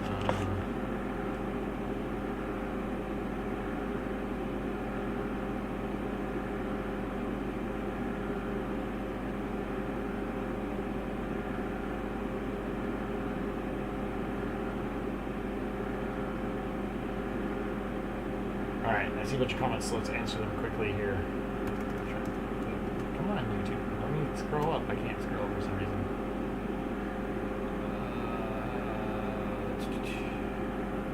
Do you have a link? I don't have the link right now. But just Google fashion tape on Amazon and then show me what links you find. It's like I can't remember what it's called. It's like the most common brand on Amazon. I haven't used it myself, but that's what people are saying. So the question was, is it fogging? Does that mean I'm not getting protection? No. So the reality is you breathe out 1.956. You breathe out moisture every time you breathe out, and the air has to go somewhere, and it has buoyancy because it's warm. And so the reality of what happens when you're wearing a mask is that some masks that I get 99% filtration efficiency. Maybe I can grab my glasses and show you guys. I don't have them in here with me, but I can show you that I'll get fogging on these 87.9, so that's pretty typical for the Air Queen. So Air Queen Nano Control. So again, it highlights that my test apparatus is extremely repeatable. So we get this like all the time. 89% on the Air Queen. So we get 99% on the N1 on the N95, the 3M, and I get 100% on N100. So I think my test apparatus, although the absolute value of these true rated value is always up for debate, because I use a small aerosol. I'm not doing a media level test. I'm doing a total internal leakage test. Yada yada yada. It's not always the case. But it's completely real, or completely comparable to a NIOSH test standard. But we can always compare between masks. All right, let's next up do this Kimberly Clark, the Chemtech. This is like the Donald mask. It looks like Donald Duck. It looks completely ridiculous, to be honest with you. The mask, it looks like a complete dork with it. But I will say I tried it on before I shot the video, and it breathes really easily. So I got to give them that. I mean, it doesn't look cool, but it breathes easy. Clark, N95, duckbill. So it's NIOSH N95 certified, which is really nice. It's a duck. It has warrant, it's white. It has headbands because it's a NIOSH and you need a 1% leakage rate, or effectively you need a fit factor of 100. All right, let's see if anything else.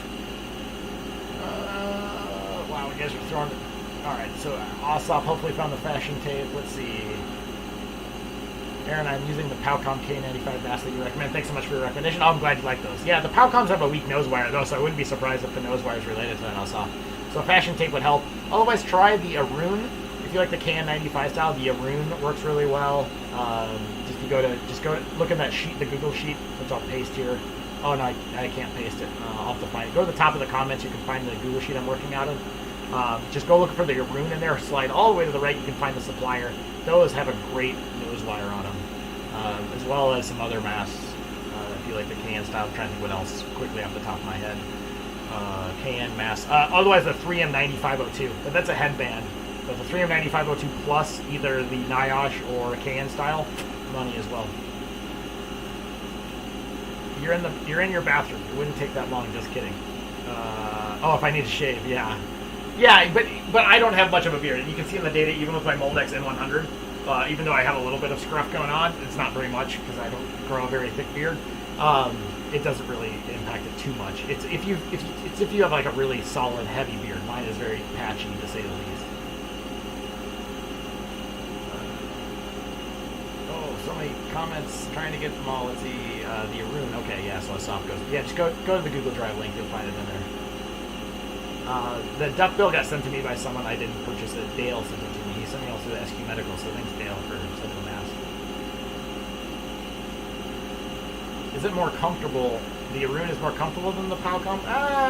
So the only thing that sucks about the Arun is that it's a higher pressure drop. I think if I had to pick any ear loop mask, I would probably go Powcom first and then Arun second, just because the Arun's a little harder to breathe in. Although the Arun has really high filtration efficiency because they're using a pretty heavy GSM media in there. But the other one is I think the 3M 9502 is probably better, honestly. If you're willing to tolerate headbands, they do make a 3M 9501 plus, which is an ear loop KN, which is the exact same without the headbands. But the ear loops on them are very short and tight, and so I find the ear loops too tight on me from the 9501. So if I had to choose, I would go in this order. Honestly, Powcom for price and availability, 3502 or 9502 plus. For 9502 plus for general breathability and good nose wire, and then the Arun is if you have a big face, it's a bigger mask, so it's larger in length. Make sure you get external nose clip too. But the Arun is a little bit bigger. It's a little harder to breathe in, but it has ear loops, so that's kind of where I would stand. 9502. If you go to the same data set, that Google Drive link, just find the 9502. All of those have links, so just go to the far edge and you can find them. Magritte had them on sale for $35 for 50 3M 9502 pluses, which is super cheap, and they're a legit supplier too. They're like, actually, they're an authorized 3M supplier nonetheless, so that's like the best you can ask for. Anyways, links are all in there. All right.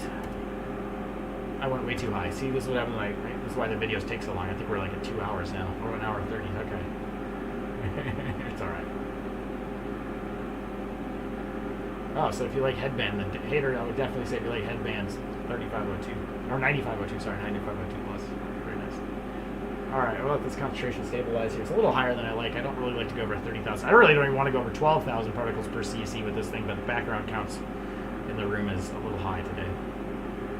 Bonafide Mass Company. Yeah, Bill from Bonafide is a good guy. He's a really good person who's just trying to get mass out there. And his prices have been coming down drastically. He's shipped fast all the time. I bought them myself. I buy Biocondoms myself. I wore them sometimes. I wear them outside sometimes. And early in the pandemic, that's what I bought because that's all I could really find. And that's when I found like I mean, I think if you look at my first video, it's like Powcom and a couple KF94s that I happen to have found.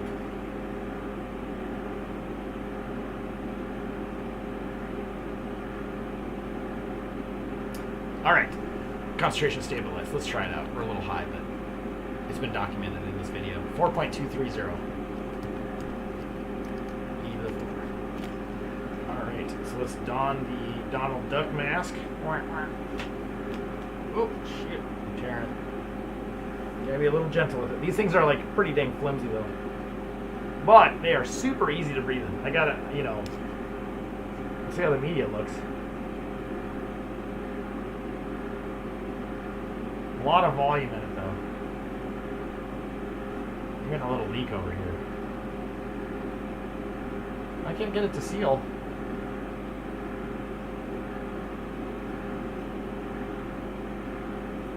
It's not sealing to my face. Let's see if I can improve that.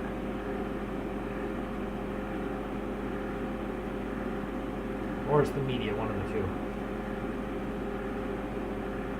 Alright, I'll restart this so we can kind of track and see as we get to steady state. Definitely easy to breathe in though.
Alright, I called it 1181.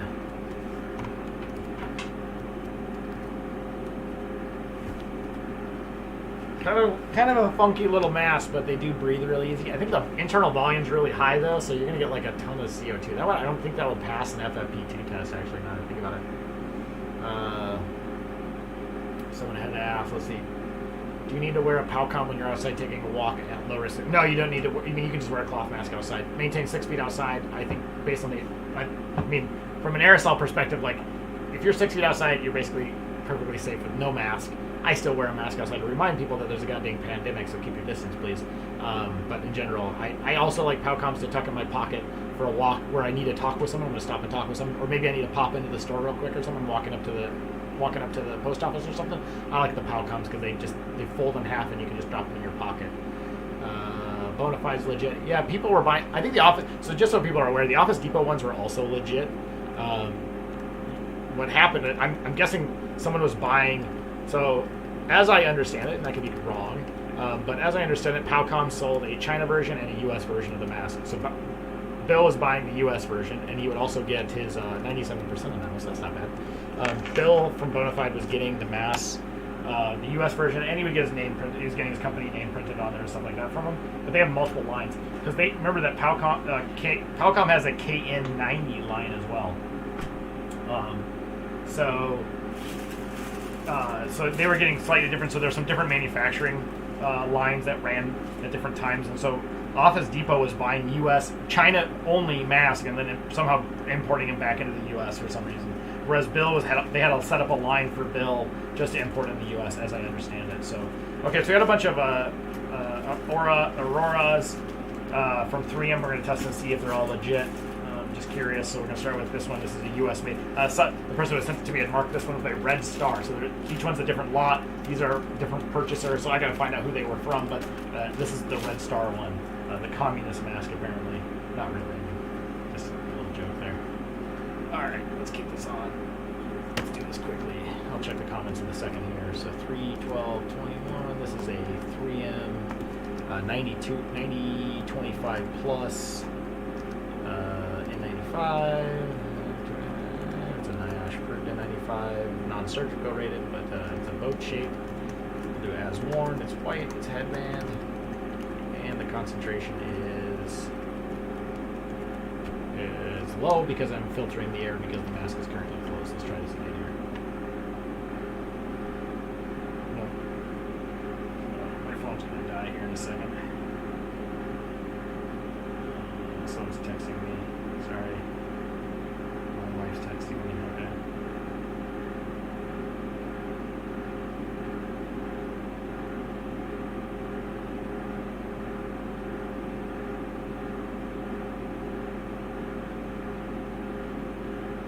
Alright, sorry. Alright, back to work. Alright, concentration 3.055. 3.055 e to the 4. Alright, let's don this mask and see if it's legit. I'm guessing it is. Well, I guess I would have said that about that other N95 that I've worn. I guess I didn't look at these closely. No, it's legit because the headband's good. I still can't believe someone spent all that work to make a fake 1860 look so real and then not just put some good dang media in it.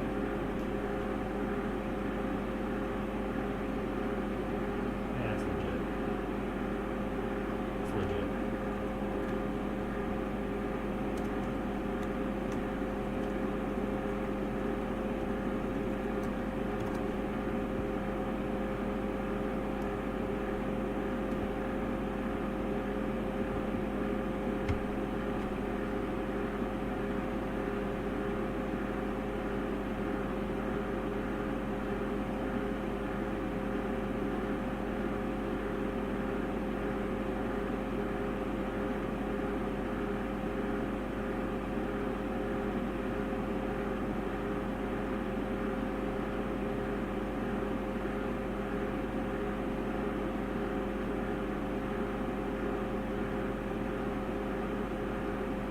Alright, call it there, 116.6.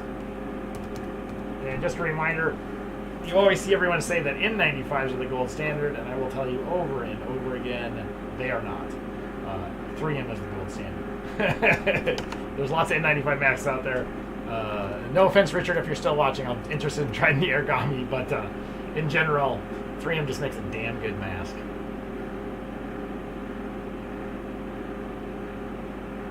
Brandon said, what was the pressure drop of the duck? I won't have the pressure drop data. I do that at a different time. I do that at my table in the living room. I don't live stream that because it's not that interesting. So, but it breathed. But for Brandon, you're curious, that duck mask breathed actually really well. I would say it was probably like easier to breathe in than like the Mass Labs, like about 0.2 inches of water in that table if you looked. But just a guess. I won't get the data until tomorrow. What is pressure drop? Pressure drop is just how breathable the mask is. It's a measurement of the pressure drop, or basically the pressure restriction of the mask. Lower number is better, more breathable mask. Here, I'll just all this data is live. Well, let me take the upstream concentration 3.262, and then I'll get you a link of this here. Just one second. Okay, this data is all public, so 3.262 e to the 4. So that mask is definitely legit at 99%. 99.6. Wow, shocking. Okay, so I'm gonna hit the share button here. I'm gonna copy this link, and I will paste it in the comments. So if you're watching, there's the link to get the data. Brandon said, yeah, the link's right there. You can just get the data. It was like, yeah, 97%, which is good. I mean, 97% is nothing to snuff at. I mean, 3M far exceeds the spec. In case anyone, like, none of these Aurora masks are 95% filtration efficiency. They're like, if you even look at their own test data, it's like 100%. like 99.8% at 0.1 micron. They go well and above what they need to do. 3M makes a damn good product, which is why I will always say, I just said it a second ago and I'll say it again, N95 isn't the gold standard. I'll tell you who the gold standard. Oh, I forgot what color that was. Sorry, I gotta put the color in here. Oh, Red Star, because it was the communist mask. Alright, this will be 3M 9205 plus. They came from somewhere else, so they just highlighted which one was different by putting a little blue sticker on it. It was a blue star, so this is a 95 boat style as worn. White headband. Get it kicked open here.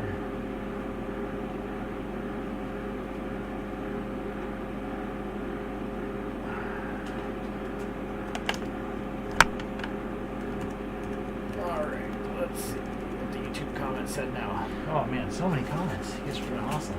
What was the pressure drop you get on the 3M roars? Just look at the data set, Richard, you can find it there. I think it's like about 0.25 or something like that. It's quite low. It's good.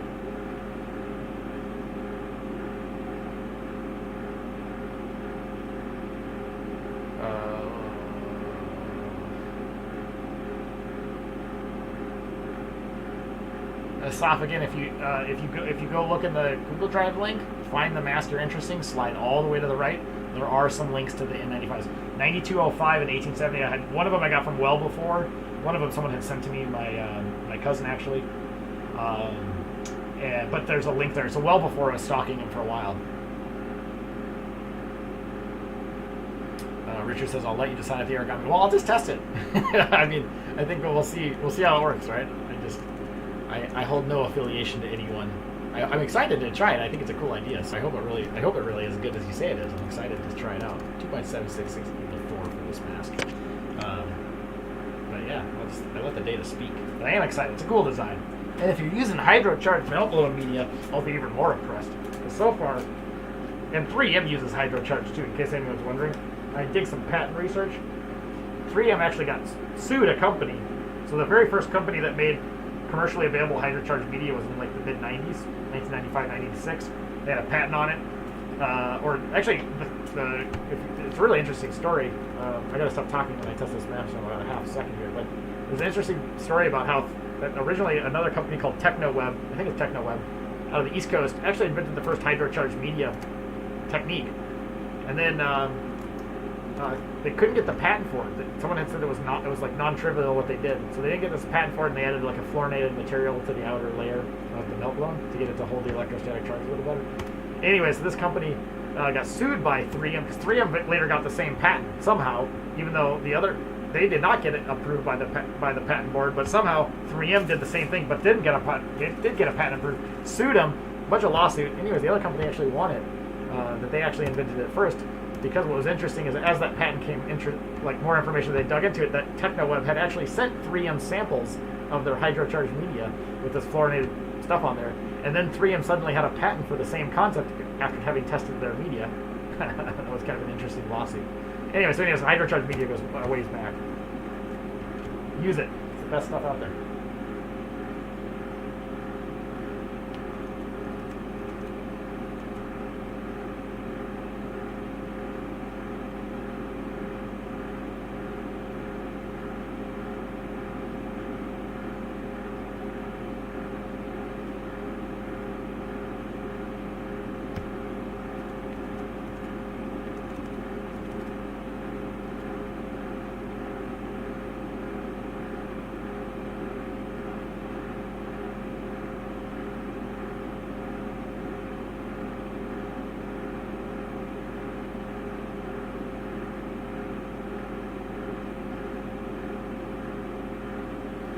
Alright, called there at 74.29. So, as usual at 3M, you make an amazing product. These are all legit, so in case anyone's wondering, I'll have to. Yes, 3M is very aggressive on the legal front. Which, you're a big company, you got a lot of money you can sink into lawyers' fees, legal fees. So yeah, of course you can be aggressive like that. But I just thought it was funny that they lost to this little company in the East Coast. And they should have lost because they had samples of their media, and then they go copy their media and then try to patent something else that they did. I mean, yeah, it's kind of funny. mean, it's all different now with first to file, but so things would never, that wouldn't happen this way again. So 2.635. 2.635 e to the 4. Yeah, these are legit. So I'm testing these because the person that sent me the VOD mask also sent me these, so as a favor for sending me a $30 mask, because I was not about to go buy a VOD mask, in exchange, I test some of these as a payment. And it's cool too. Let's add it to my repository of data. Plus I gotta keep the mask, so it's worth it. Alright, let's do the last two. Now these are European versions, so notice that they have like the EU symbol, like the European colors on the top, and they have the CE mark. So this is a 9320A. I've never tested this. It looks identical there, but this is made in Poland. So the manufacturing is in Klowaska, Poland. So these are a Polish mask. Interesting. Okay, so these are the European versions. Let's see if they're legit. Now I do know that there was a ton of fake of these masks floating around Europe for a while. Oops, I need to fix that and make that a capital. So apparently someone was making fakes of these and floating them in Europe, and they were showing up everywhere. So let's see if these are fake. So these are the 9320 plus. And the coloring is, on this one, the identifier is the green star. Now I can tell you this, someone's going to look at this and go, I'm going to get an email, and someone's going to say, hey Aaron, what does green star mean? It's okay though. Boat style as white. And then 2.478. 2.478. Alright, down this bad boy. Oops, upside down. These masks are a little hard to put on first though. That's my only complaint. They're hard to put on with the earbuds, or with headbands. Ooh, this one breathes a little easier. Let's see if it's real.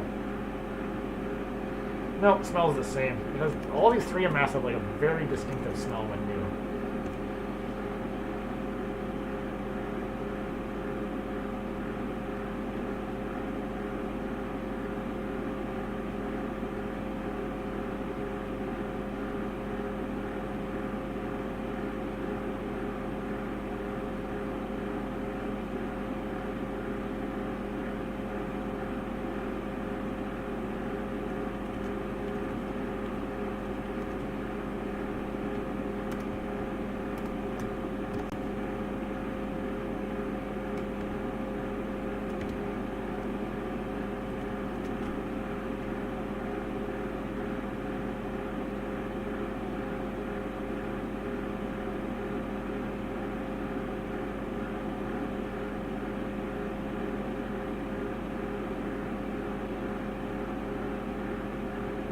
Alright, I called there 85.57. So another legit mask. 85.57. So only, oops, 85.57. No, I don't know why I did that. 85.57 as in singular particles per cc, not e to the 4. Alright, we'll let this stabilize. We'll bump on our salt generator after this one. We'll do our last one, which has a valve. I got a valve version here, which is kind of crazy. This version has a valve. Not okay to wear in a pandemic, but will be interesting to test.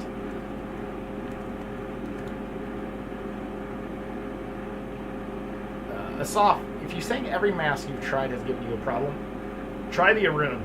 For people that I know that have like large nose bridges and larger faces that have trouble with boats, I have found the Arun with the external nose clip. Make sure you pick the external nose clip option. That seems to has worked the best for a variety of people. I would try that one based on what you're saying. I'm also working on, I can actually email Christoph back, reminds me.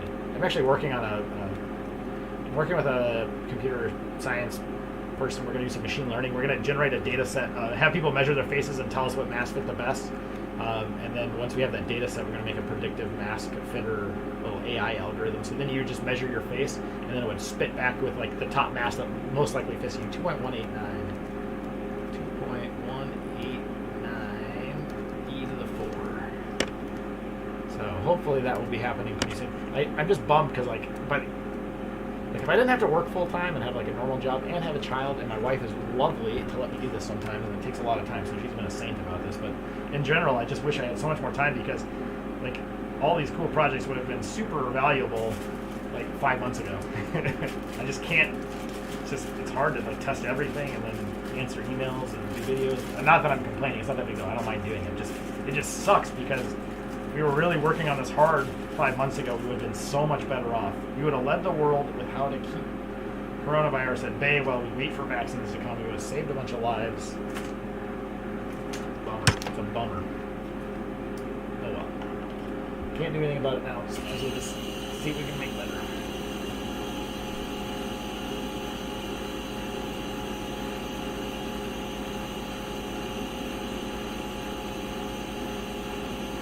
Yeah, Rich, that'd be good. I mean, there's some good NIOSH, like bivariate studies about phase sizing, but I don't know if we'll get to that in time. Yes, we do need a lot of data, so we're going to crowdsource that data set. But I think there's enough people wearing good masks nowadays that I think we can crowdsource it. We might just use a more classic regression analysis for the data analysis side, but we'll see how much data we can collect.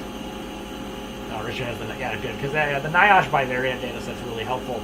But again, just so you know, the NIOSH bivariate data set is skewed both racially and gender-wise. Like the bivariate data set is skewed by race and gender in those data sets too, so that kind of sucks. What are you going to do?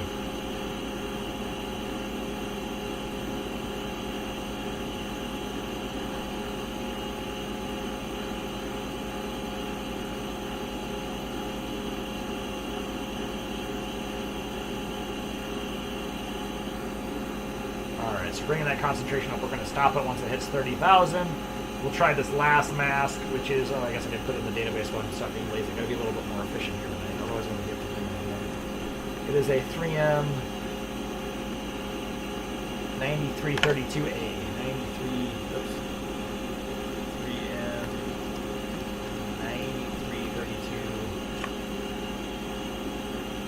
9332A plus. Color was the yellow star.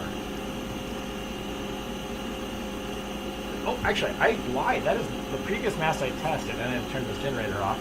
The previous mask I tested is actually not NIOSH approved. It is FFP2 approved. It's Euro style. I lied to you guys. And this one here is also FFP. Oh, it's an FFP3. Oh, this is an N100 equivalent. This will be a fun one. White and band. Let's try it out. It'll be fun. Alright, let's let the concentration stabilize. We'll do an N100 European boat style with the valve. Walker says, how do you characterize the mask in that data set? It's more than size, it's angles and stuff. Yeah, I mean, that's the question. So I've taken a bunch of high magnification images, or really high quality images with a checkerboard background, so you can actually pull dimensions off the images if we need them later. But so I have a bunch of dimensions inserted into that spreadsheet. If you go to look at that spreadsheet, A, B, C, D, E. So I have a bunch of dimensions. We'll figure out which ones have strong correlations. I don't think it's going to be perfect. It's not going to be like guarantee you. But if you can get enough people and you can start to find the correlations of boat plus these dimensions fit faces, or KNs and these dimensions fit faces, that would be the ideal situation. Richard, are we talking about the same data set? So there's a bivariate data set that NIOSH has. And I don't know if I thought they did it they do it into 5 groups based on two primary dimensions, like this facial width this way and this dimension here, or something like that. Or maybe it's ear to ear, maybe it's across this way and this dimension. It's been a while since I've done it. But it wasn't any use to me because none of these masks have like the dimensions that you need, so I had to go create the data set. 3.315. All right, in 110, European style. Maybe this would be a control mask for me. I like that it has a valve because I don't know. Yeah, it's a little harder to breathe in than the N95, but not by much. It's actually not bad at all.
Alright, we're going to call that 62.8. It might be where I put the probe on this mask. I forgot what you're supposed to...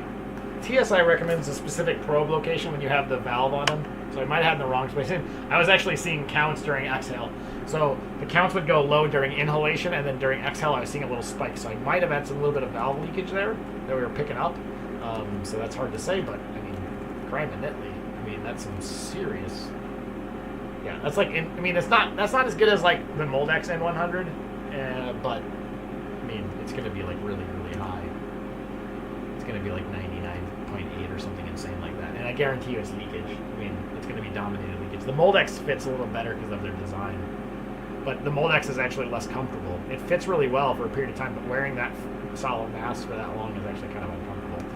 3.409. I have it because I was doing lead abatement. That's one reason I happened to have these before the pandemic to do a lead abatement project. And I can tell you wearing them is not that comfortable. Alright, so we're good on that. So let's see how this FOP3 did. 99.8. Okay, wow. Not surprising. 3M, you make a good product. I forget how nice valves are. I don't test too many valve masks nowadays, obviously. Or ever, even before that, I didn't really. But I don't, it's like, when you wear this mask with the valve, it is so much easier to breathe in and so much cooler inside the mask because the valve just lets you breathe out so much faster. I bet you it entrains some air into the mask too to cool it off. Okay, so let's do some stuff that's cool. Let's test KF80. So this is the blue 3D KF80. So let's see how KF80s stack up. I haven't tested a lot of KF80s just because they've been hard to get in the US. Most people are importing KF94s. I mean, the idea makes sense, right? People want N95s. People are saying KF94s are basically like an N95, which is not entirely true. I mean, actually, and technically, and this is what I always think is funny, is that technically the KF94 standard is actually more robust than the N95. It's actually a better standard. Well, Korea first class, but even KF94 actually is a more robust test standard than the N95, 42 CFR 85 or 4285 CFR, whatever that number is. I can't remember off the top of my head, but anyways. So we'll see how these do. I bet you they do. I bet you this does well. For those wondering why the KF80s and KF95s do so much better than... yeah, the Origami will be here, I think, Monday. I looked at the tracking. It's going to be here Monday, so I just missed it by it. We don't get mail delivery on Sunday anyway, so it doesn't matter. Okay, let me focus on what the task at hand is here. 3.266. 3.266. I'll check the tracking and actually see where it's at. But I thought I wasn't supposed to hear it until Monday. I'll do one more next weekend. Next weekend is my last mask testing day. I got to shorten the ear loops up. They're really big on this mask. So next weekend will be my last weekend of mask testing. I'll finish off whatever masks I have hanging around that I need to finish, and then I'll be done. And then I'll make 2 more videos, and then I'm done forever. Well, maybe not forever, but like I'm taking a break. I got stuff I got to do. I love doing it. I like helping people. I think if you look at this data set, we're like 209 different masks in test conditions tested. So like it's just not. I mean, we've covered the gambit.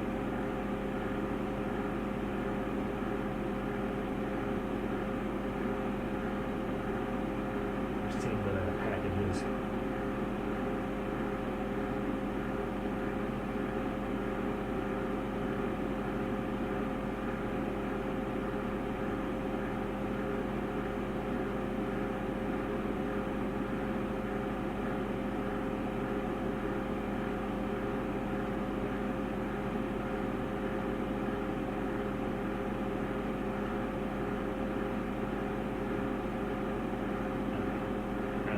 Say where it's going to be here.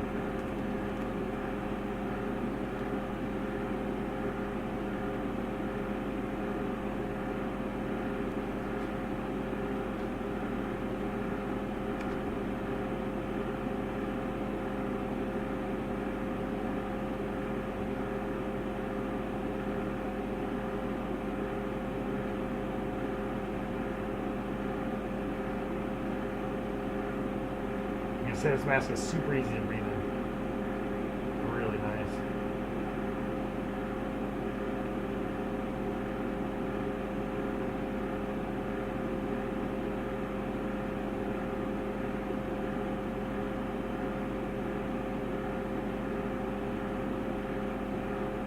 call there 2028.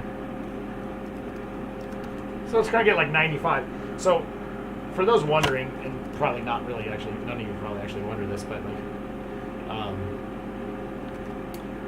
why do KF80s and KF94s perform so well in this test? And that's because the KF94 standard is actually harder to pass than the N95 standard. They use paraffin oil as the test standard. So they have both sodium chloride, which is easy, and paraffin oil. And paraffin is, because it's not, it's a non-polar material, electrostatic filtration media has a harder time attracting it because it can't produce a mirror charge on it to diffuse to the surface of the fiber. Anyway, so paraffin oil is harder to filter, and the KF94 and KF80 test standards test at 95 liters per minute versus 85 liters per minute for the NIOSH. They actually tested a higher flow rate with a much harder aerosol, and they require 94% filtration. So what happens is that KF80s and KF94s perform much better, 3.117. So it's not surprising to me that we see really phenomenal thing, which highlights, like, I hear everyone talk and always say, like, oh, KF94s and N95s and all these perform the same, blah, blah, blah, blah. And the reality is, no, when we talk about COVID-based aerosols, like KF94s are way better than a low-grade N95. They'll always beat them because of the paraffin requirement. So as you see this KF80, 93.6%. This mask breathes really, really easy. I think if you're looking for post-vaccination, like first shot, or if you're Johnson & Johnson, you're one and done. But let's say you got 2 shots. After I had my first shot, I would wear one of these. If they made it in black, I guess. It breathes really easy. So KF80, wow, 93.6. Again, it highlights that the Koreans, and whatever, I mean, the media quality coming out of South Korea is really good. Okay, so next up is this 365. This is a mask that does not have a melt-blown layer. It has just spun bond, so it should perform it probably in the 70s or 60s. Why am I even testing it? Well, I like these masks for working out, like they style, so I thought I would test this one. Someone had sent it to me. They're great for working out, so they'll probably provide like moderate protection. But why do I like them? They are like, it's like you can't even tell you're wearing a mask. They have no restriction to your breathing whatsoever. It's amazing, and you still get like cloth mask levels of protection. I'm just gonna put 365 mask. I have to get my Korean translator out to get that exact name. Update. So it's not rated. It's boat. It's as worn. It's black. It's ear loop. Oops, I made a mistake there. It's ear loop. All right. Let's see if we have any questions. I think I'll order a bunch of KF80s for after the second mixing. Yeah, I agree. If you're doing the 2-shot, I would do the same thing. Okay, let's kick back to the comment section. Wait a second. Richard Gordon is... Yeah, I couldn't remember what... I put it in once I punched it. I was like, oh, crap. Then I remembered once I punched the port. They told me, I was like, oh, they told me not to put the valve somewhere, and I don't remember what it was. And I think it's probably right where I put it is where you're not supposed to put it. Aaron, do you recommend the origami mask? I haven't tested the origami mask yet, so I'll test it and we'll see how it works. So we'll see what happens. I think it looks cool. I mean, the test data that Richard has published, looks good too. I'm curious whether folks are thinking, no, I don't think an N95 is good enough for sure. I would not make an N99. In fact, I would argue I would make my media actually like 95%. Just bring it down, get that breathability as high as you can, set that at like exactly 95. Like, yeah, no one needs to be doing that. Like, if you look at 3M media, it's 99.8, 99.8. Just set it to 95. Make it as breathable as you can. For when we talk about COVID protection, like, we don't need, like, half micron is so easy to filter relative to 60 or 2.5 micron stuff. Retire. What did Mass not extend your contract? Yeah, no, Mass for All did not extend my contract. I'm just getting tired of testing that. It's been 6 months of this, so I gotta eventually turn it down. Can't do it forever. Richard, how do you clean? I don't. Just to clear us off, I have not got my first dose yet. I don't plan on getting. I probably won't get vaccinated until May. Soft says Powcom K95 versus 3M95. How much less effective is Powcom? Slightly. Relative to COVID, let me just jump this mask on. I'll keep talking. 2.64. Relative to COVID, not COVID aerosols like respiratory droplets, not really that much difference. Like I said, 3M really overperforms. Like they're going to be like here. the other way to think of that is that 3M and Powcom both have the same pressure drop. Powcom gives you 98%, and 3M gives you 99.5. That's the difference. So same pressure drop, but way less. I'm going to tighten this ear loop up a little bit. It's a little loose. This mask literally feels like wearing no mask at all. So it's just like the Illwool hygienic mask, right, where they just use a spun bond layer in there, which is fine, right? Like if you're just looking to protect others, this mask is the mask to protect others. Or if you're post-vaccination, which is why I'm testing it, you'll see actually all the masks I'm testing today are actually my post-vax. It's all about my own self-interest. These are my post-vaccination mask tests. All right, here we go. But you do see that it does filter.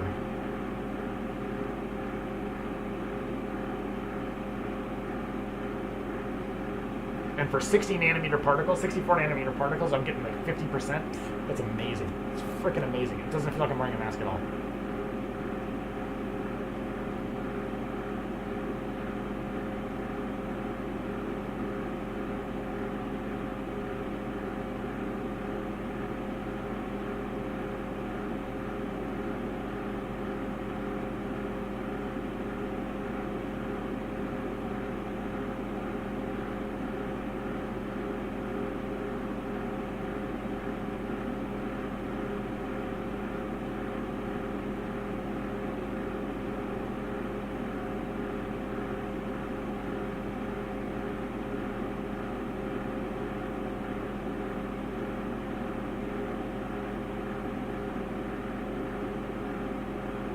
I call it there 1.115. Yeah, so, oops. Wrong number, 1.115 e to the 4. There we go. So it's a little over, it's like 60%, which is exactly what I got with that Illwool hygienic. But I'm telling you, 60% for something that breathes so freaking easy is incredible. This for surely will be probably part of my post-pandemic mask wearing. I actually have a bike race that I registered for on June 5th. Which, if I only have one dose of my vaccine, I still probably am going to do the bike race, but I'll do the whole thing in one of these masks. That'll kind of keep my risk level equal. Don't talk. Yeah, so.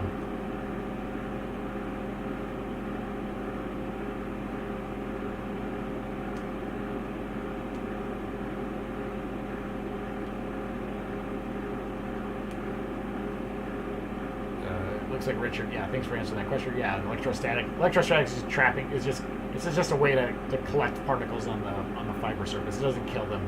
They'll still survive on there for a few hours. The data actually is kind of interesting. For those that really want to nerd out, take a look at there's a couple of papers that came out. Most of the early tests for the survivability of COVID-19 was looking at presence of RNA. And so most of those long duration data on presence of RNA was really crappy because the equivalence of RNA is finding the bones of a virus, right? 4.32 e to the 4 is finding the bones of the virus, which is like a skeleton to a virus, which doesn't mean, it just means the virus was there once. It doesn't mean it's still alive. Recently, people have actually looked at the viability of virus, and I am actually shocked. It's only viable on fabrics for something like, some people are getting data like that. It's like 3 hours on fabric and cloth materials. The viability. So the RNA is still present because the virus's skeleton is still present, but it's dead, and so it's actually not viable anymore. But that was kind of interesting for those that like to nerd out. So that one ended up at 57%. So it's cloth mask level, right? Not amazing, 56%. So that's like cloth mask. Good cloth mask is doing that. But here's the kicker. And I'll just demonstrate it for you. This mask, I can breathe in as hard as I want, and it will not restrict my breathing. Watch, it won't even collapse to my face. Watch this. Now, of course, I'll plug this in my, I'll just do it with the CBC because it won't matter. All right, right? Maybe you'll see some interesting data here too. So let's let it stabilize. I'll breathe in as hard as I can, as fast as I can, and you all watch.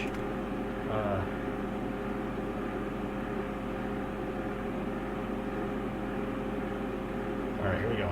So watch the mask. I'll do it this way. Watch it. It doesn't collapse at all. Like, I'm breathing in as hard as I can. It doesn't even touch my face. I mean, it's freaking incredible. It's like there's no pressure drop. It's amazing. So, like, this is what we should have started out the pandemic with. We have tons of this around. It's meant to cloth. All right, moving on. let's do some fun ones. Okay, so my post-pandemic mask selection, I was thinking about using some Bifold. Historically, Bifolds have not fit me very well, but they're very convenient, and I was always wanting to test the Antiquas, and also, so I got some interesting ones. One, we'll start with the AER KA100M. Now, for those that aren't familiar, AER is a Korean manufacturer of face masks. They make typically bifolds. This particular mask is not KFA rated or KF94 rated. It is the industrial standard mask, which is KMEOL second class. This is like a KF80 equivalent mask.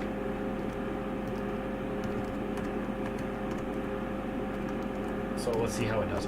Here's why. It breathes really easy. That's why I'm interested in testing it. It's small though, it's a medium. They didn't have any in larges, so I got it in medium. So it's a little small for me, but we'll try it out. So it's kind of interesting. So these are the Korean mask standard. Oh, I'm gonna keep it open here a little bit. Kick it open. It also comes with mask clips and stuff like that, which is always nice.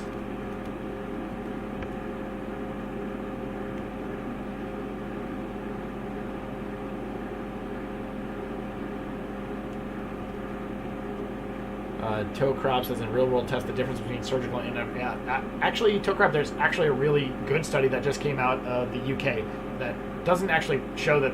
It shows that people wearing surgical masks only. So actually, that's a very interesting topic, and I think I have to kick my generator. So I got to kick the generator on for a second anyway. So let's talk a little bit about that. There's a big misunderstanding. So there's no criticism to you, toe crop. There's two things we have to look at when you're looking at infections of healthcare workers: doctors and frontline nurses. And there's an interesting article or a publication that came out of the UK, which was looking at the infection rates of doctor versus nurses. It turns out frontline doctors had a much lower infection rate than frontline nurses. What's the difference? Frontline doctors were wearing FFP2s because it came out of the UK, whereas all frontline nurses, where they first interfaced with the patients and got them set up and stuff like that early while they were like just starting to feel ill. Because remember, we're most infectious when we don't have really bad symptoms yet. The nurses, which wear surgical masks, had a much higher, statistically higher infection rate than the doctors. So it's actually very interesting that we have to be careful about when we look at data like that to say, oh, well, doctors wearing surgical masks or doctors wearing N95s. Depends on your interaction with the patient so much, especially when we talk about aerosol spread. So surgical masks, my data has shown anywhere from 20% to 80%, 90%, depending on if they fit you well, and the mask fitter will bring it up higher. But I think there's going to be more data about that as it comes out. But surgical masks certainly are not sufficient alone. And also that might be depending on, the UK study was more recent, so B1117 variant's probably going to have more of an impact on it too. So it's always hard to, you always got to take all this data with a grain of salt because there's always the underlying, things that we're not blocking for in the study that will change the results depending on what you're looking at, So anyways, an interesting aside. I also when I can't sleep at night, I read journal articles that are coming out about COVID. So, yeah. Gordon says all N95s are made from polypropylene. Yeah, almost everything's made from polypropylene. It's just one thing.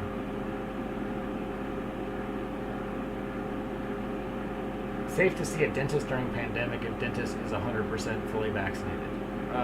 If the dentist is fully vaccinated and wearing like a good mask, yeah, I don't see any issue with going to the dentist. I haven't been myself, but that's because my dentist appointment lined up at like March of last year. Definitely did not want to go to March, and then the next one got pushed to like November, which we had our spike here in November in Minnesota. I was like, yeah, definitely not going to deal with the massive spike going on. All right, we'll let the data stabilize here. 3.948. So this is a workplace mask. This would be like the equivalent of a workplace mask, a dust mask in the U.S. It's too small. So anyone understand? So that's why I don't like bifolds. Korean bifolds. Here's why I don't like Korean bifolds, but I don't mind KN95. See how this little hook is on the bottom of the bifold? What it means is like the KN always extends further on your neck, and so the taper helps. This little hook that they have in the Korean bifolds, it sucks. It doesn't seal very well to your face.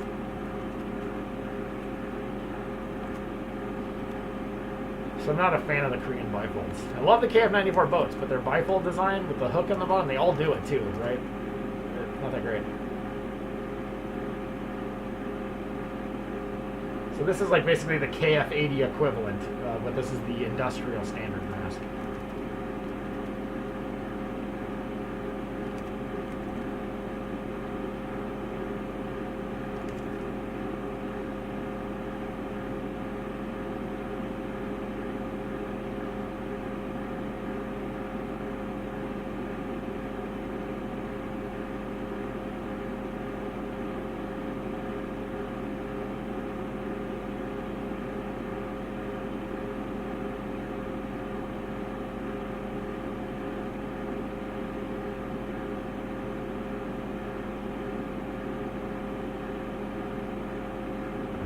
Steady state, we'll call it there at 2490.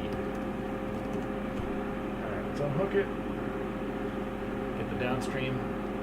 Not bad, not bad. It's going to be like in the low 90s, so it would have done better if it didn't have.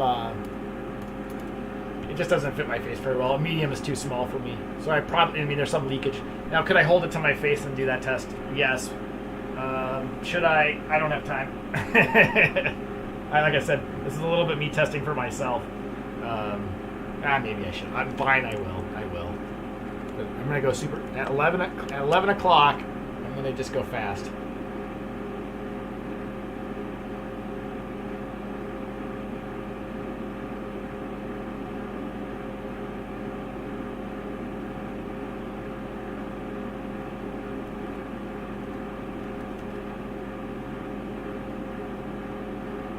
Alright, call it there, 3.668.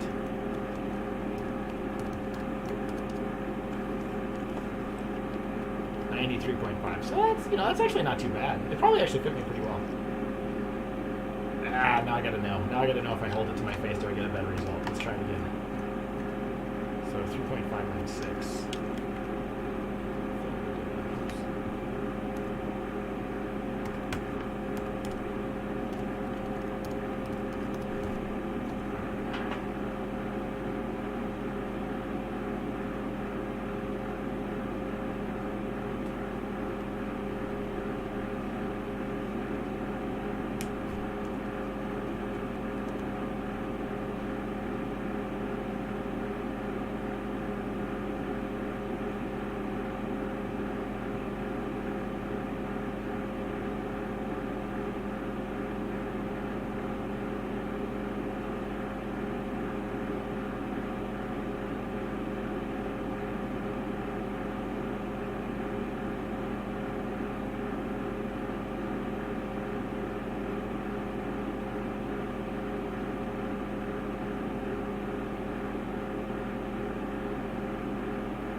I called it 2628. So actually, this actually mask 2628. This mask actually fit me fine.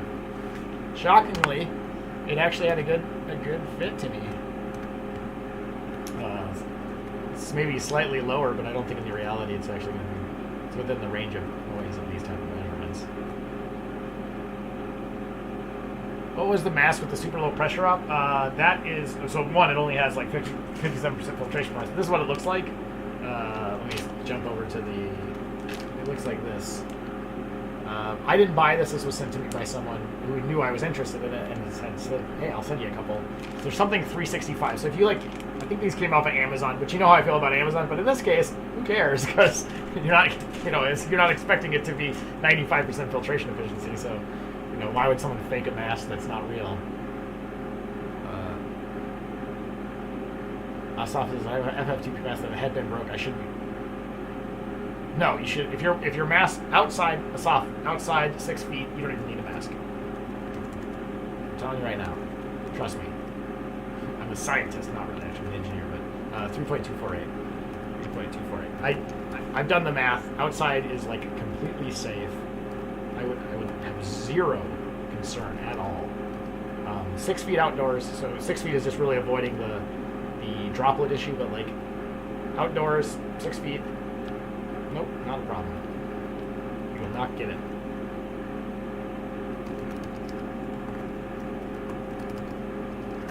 But wear a mask when you're outside just to remind everyone else that there's still a pandemic.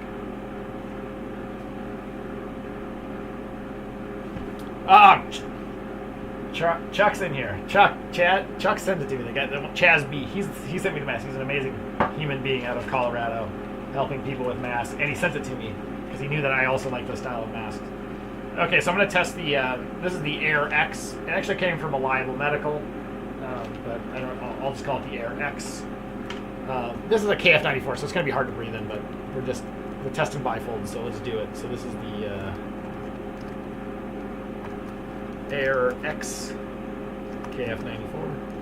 It's KF94 rated. It's a Bifold. It's actually a large, too. That's the important thing. This is a large. As worn, white, ear loop. All right, let's do this thing. Pop this guy off. Put that back there. Grab the Air X.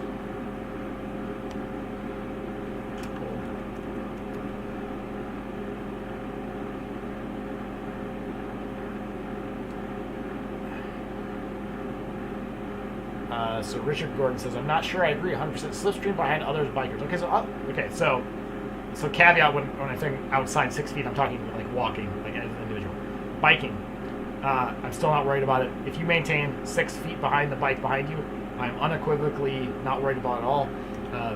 Most of that data, if you look back at the early pandemic, people were looking at like droplets and stuff like that could swing back and hit you in the face. So yes, droplet concerns are still there with biking, but in general, if you look at the early data, I think it was a German group that had done that research. There's all kinds of problems with it. One, it doesn't cover concentration. So yes, you will get particles that come near your body if you're behind someone all the time. The probability that the concentration, though, is reduced by orders of magnitude. So yes, those particles are still behind the biker, but the dilution effect has brought the concentration so low that the probability that you breathe in very much of it is incredibly low.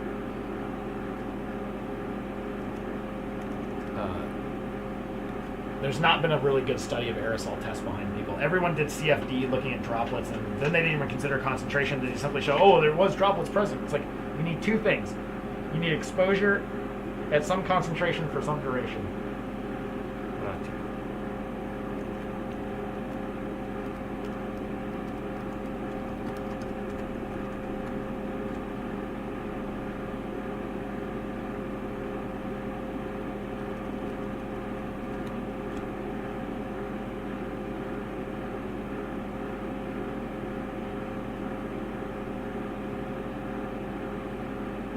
Open up the mask and it had the melt-blown double layer, and you could feel there's a strong electrostatic charge, then wouldn't filtration be high? Yes, if it has an electrostatic media and 2 layers, yeah. But I wouldn't always trust the test of like touching, of like,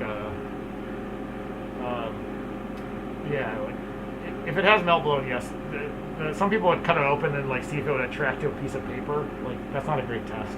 It doesn't tell you how good the electrostatic charge is, so I wouldn't use it. Soft-asked, you bring someone to work on your kitchen, like a contractor, and you're in an apartment, in a different room.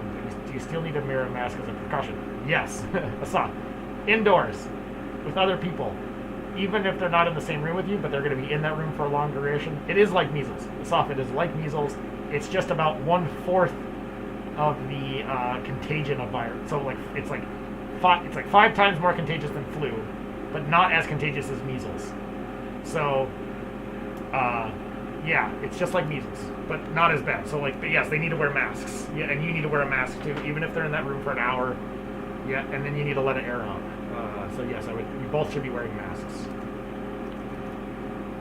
All right, I call it there 9:40.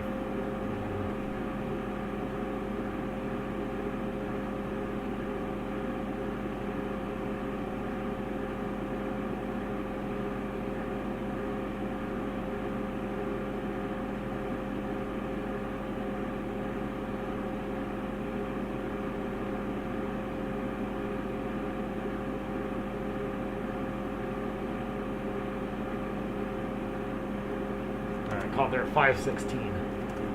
What you guys didn't notice, I stopped talking because when I was talking, you were seeing the count higher. And that's for a couple reasons. One, you generate aerosols when you talk, and so I'm measuring that. And two, my jaw's moving, so it creates leakage. It's a good test, actually. It's a test of a as worn test. Yeah, open windows definitely do that. Richard says viral load is everything. Yeah, duration times exposure, right? So dilution by outdoor air is really strong. And on a bicycle, if you're doing 10, 15 miles an hour, if you do the calculation about dilution effects, even if you include the draft effect, it's still, there's so much dilution that I don't really worry about it.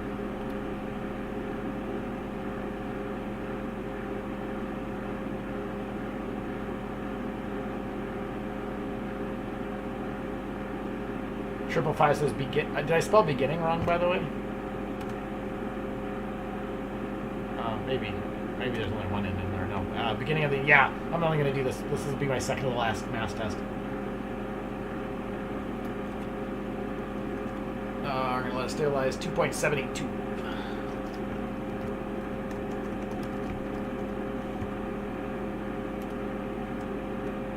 I also was referencing the beginning of the end because the vaccines were rolling out too. So I thought it was apropos to be both talking about the vaccines and my ending of mass testing. Okay, so we got AERs and I got a TQuaz. Let's do a TQuaz. Now a TQuaz comes in two sizes. We got medium and large, and they have two varieties. They have round face and not round face. How you know with the TQuaz, if it's got a guy on the picture, it's not round face, and if it has a girl on the picture, it is round face. Now, the funny thing is that the masks are, I think, exactly the same, but we'll test it here today to find out. So the TQuaz, I think I got one of these as a medium, sorry.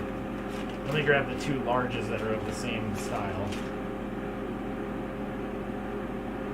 Or maybe I lied about the guy. Okay. My Korean sucks, so just 1 second here. And I was smart because I grabbed one in a black and one in a white. See? Okay. So here's the difference between these two masks. Now, these two masks are exactly the same dimension this way. The extension is, look, see how there's like this little, you can't see it there. There's a little extension in the ear loop section here. This is the difference between these two masks. So I don't think there's actually any difference. They show one with a girl and one with a boy on it, but there's no difference in these masks are identical. I don't know why they call it round face and not round face, because like it doesn't. It's I see. So the difference is the ear loop distance is a little okay. So that makes sense. So the difference is that this one, the ear loops are closer to your ears. So if you have a bigger head, these won't stretch the ear loops, and these ones are. But it's going to be very. I mean, that's a small difference. So we're going to do Now I'm going to do the. Is this round face or not round face? I think this must be not. This is normal. And you would never know this unless you speak Korean, because it's all in Korean. I translated it using Google Translate to figure out what the heck the difference. So this is a KF94, large, white, normal. So it's a bifold. It's a KF94 bifold. I don't think I like these, to be honest with you. I mean, the question is, like, are these a post-pandemic mask where we're not after as much filtration efficiency because we're going to have more leaks with this style? I think the answer is, to be honest with you, they're not more, I think I still prefer the boat. I prefer the boats that, like, I think I'm just going to go KF80 boat based on what I've been testing here, but.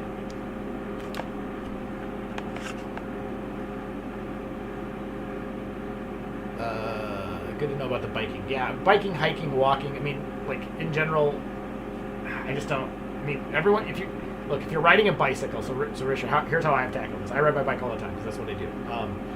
So I wear the Illwool Hygienic or something like this 365 style mask, right? I ride that when I bike. I stay out of people's drafts as much as I can just to be safe, but between those things, I'm really not worried about it from an aerosol standpoint. There's so much dilution effect. Todd Young, I think, was talking about virus coming from the mask, and yeah, I agree. I'm not too worried about, like, people worrying about touching the outside of the mask. Like, foam-like transmission is going to be so low, and I think.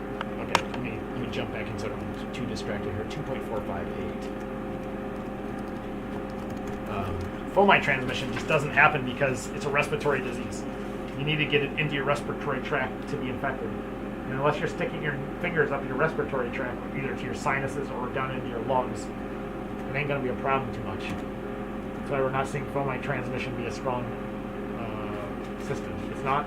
It is a flu virus, but it needs to replicate somewhere, and it needs to replicate in AC2 inhibitors, and so or AC2 receptors on the cell, and only certain cells have those.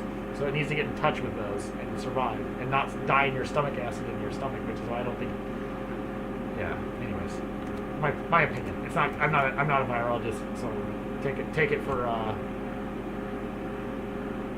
what it is. It's me just hypothesizing.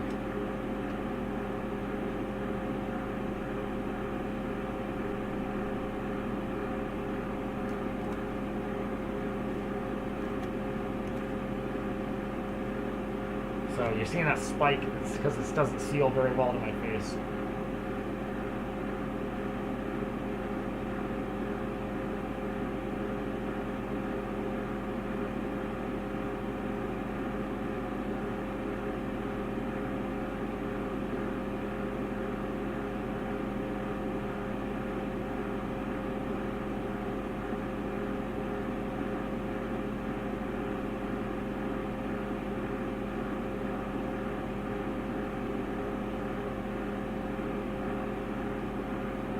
Called it a 3094. So this mask media is probably good. We'll do a hold to the face check to check the media, but this is why I don't like bifolds. I honestly am not convinced. I don't know how bifolds pass KF94. It probably indicates that even though I like the total internal leakage test, that you can still kind of cheat it by getting people with the right face sizes, but I don't know.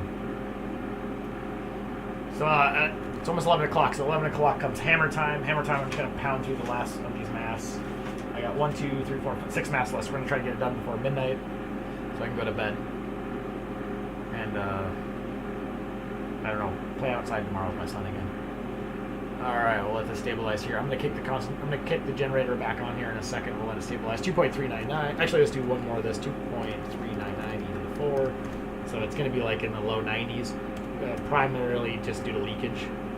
Yeah, 87.3. So it's not because of the mask. So technically, this actually still would have passed the total internal leakage test for KF94s. Nope, I don't want to put on yet. I need to get a background measurement. So everyone always says FFP2. FFP2 is the same as KF94, and they're not. KF94 allows 11% total internal leakage. FFP2 allows 8%. Yeah, have a good night, Richard. Thanks for hanging out. I'm excited to try the origami mask, so I'll keep you posted on how that works and what I think about it. Very excited. It's a cool design. Let's see, Deborah Carlson, where can I order a KF80? The KF80s that I have came from Be Healthy USA. It's the Blue Bond 3D. They have a KF94. Just click the KF80 option.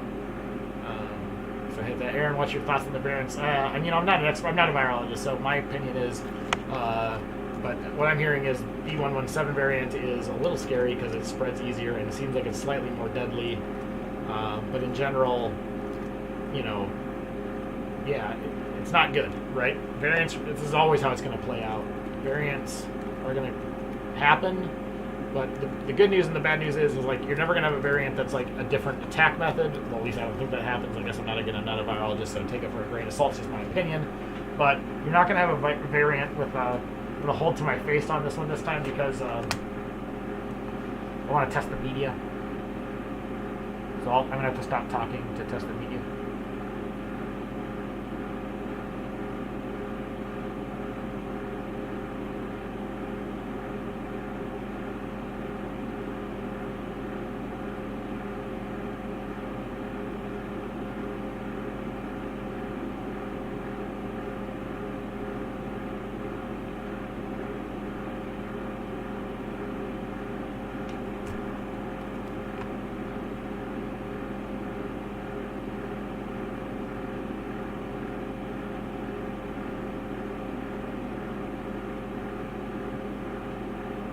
Call it there at 214. It's jumping around a little bit. That's just because I'm breathing in and out. So it highlights that the media on these masks is really good.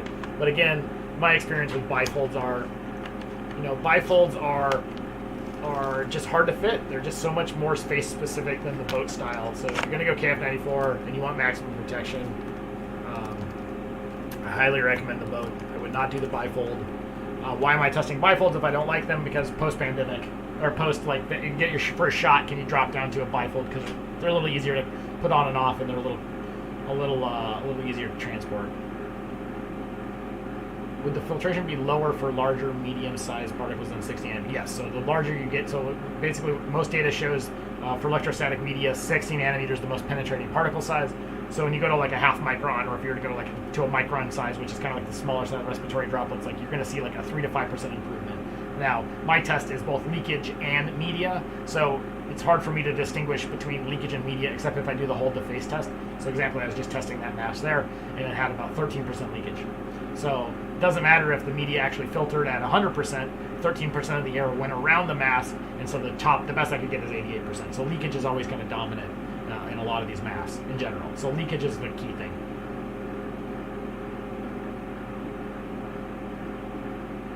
Soft ass. What was the question here? Todd says, Aaron, I noticed in your videos you prefer ear loop style over headband, and next time I believe the NFI series requires tighter fit to prevent leakage. Wouldn't that make more sense? So Todd, yes, you're 100% correct. NIOSH requires 1% maximum leakage on all faces. It's extremely overly restrictive in my opinion.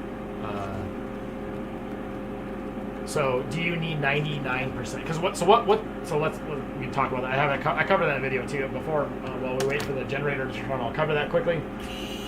So hopefully you can hear me okay. But so NIOSH has, so basically you have an N95 filtration media that must be 95% or better at 85 liters per minute. Here's the reality: 3M, everyone makes medias.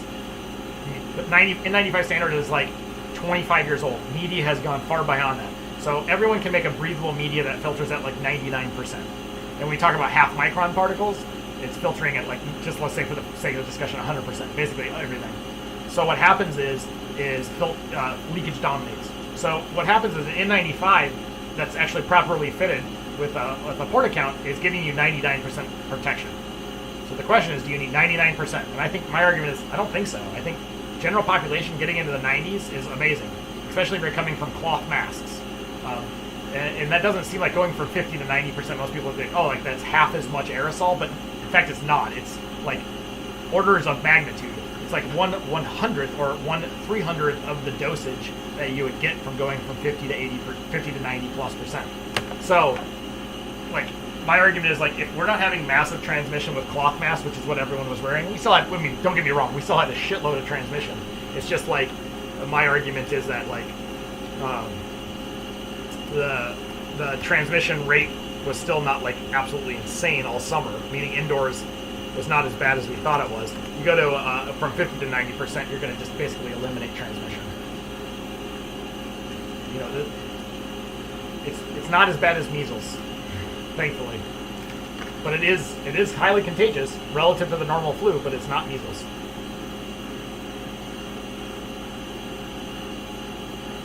So yeah, so Todd, so using an instrument, air usually travels to the path of least resistance. You're right.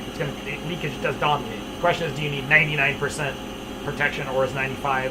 So KF80 is actually have a total internal leakage test standard that they need to pass. So they need to hit 89% total internal leakage, which again, when we're talking about the particle size, almost all the media is filtering at 99. So that means you can have 11% leakage.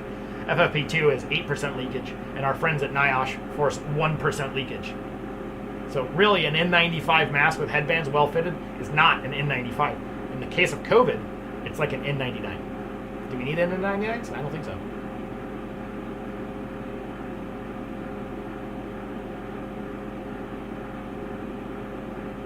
So Todd says, that's the thing. Like, it depends on your risk adverseness, and it depends on what you're doing in life. If you're a frontline doctor, Todd, absolutely, I would be in a P100 elastomeric.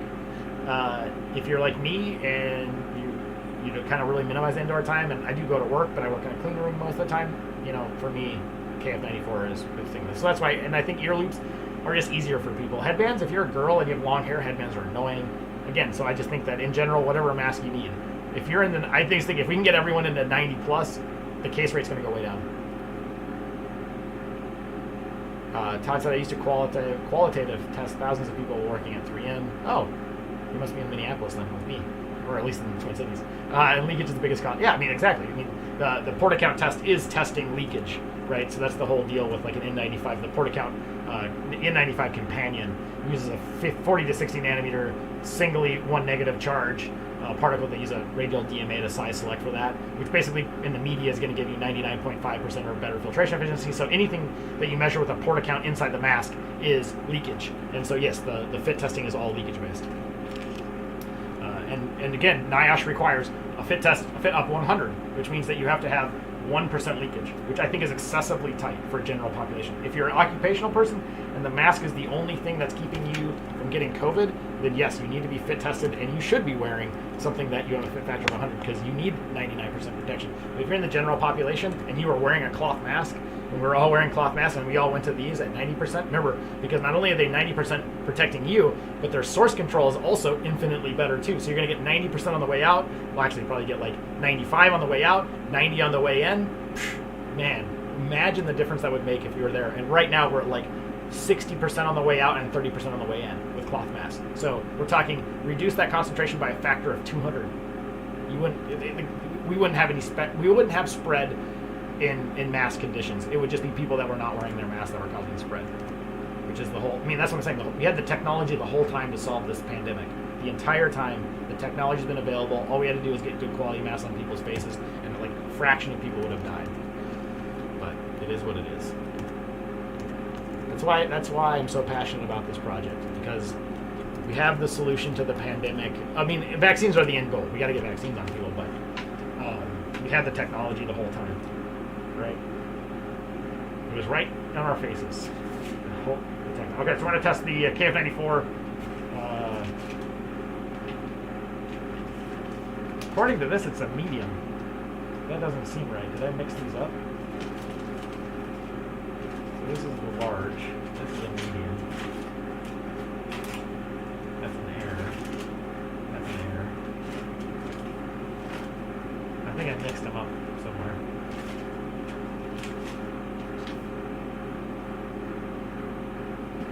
Maybe this is a medium. Okay, well, I think I mixed one up here, but we're using the medium, so let me just update that.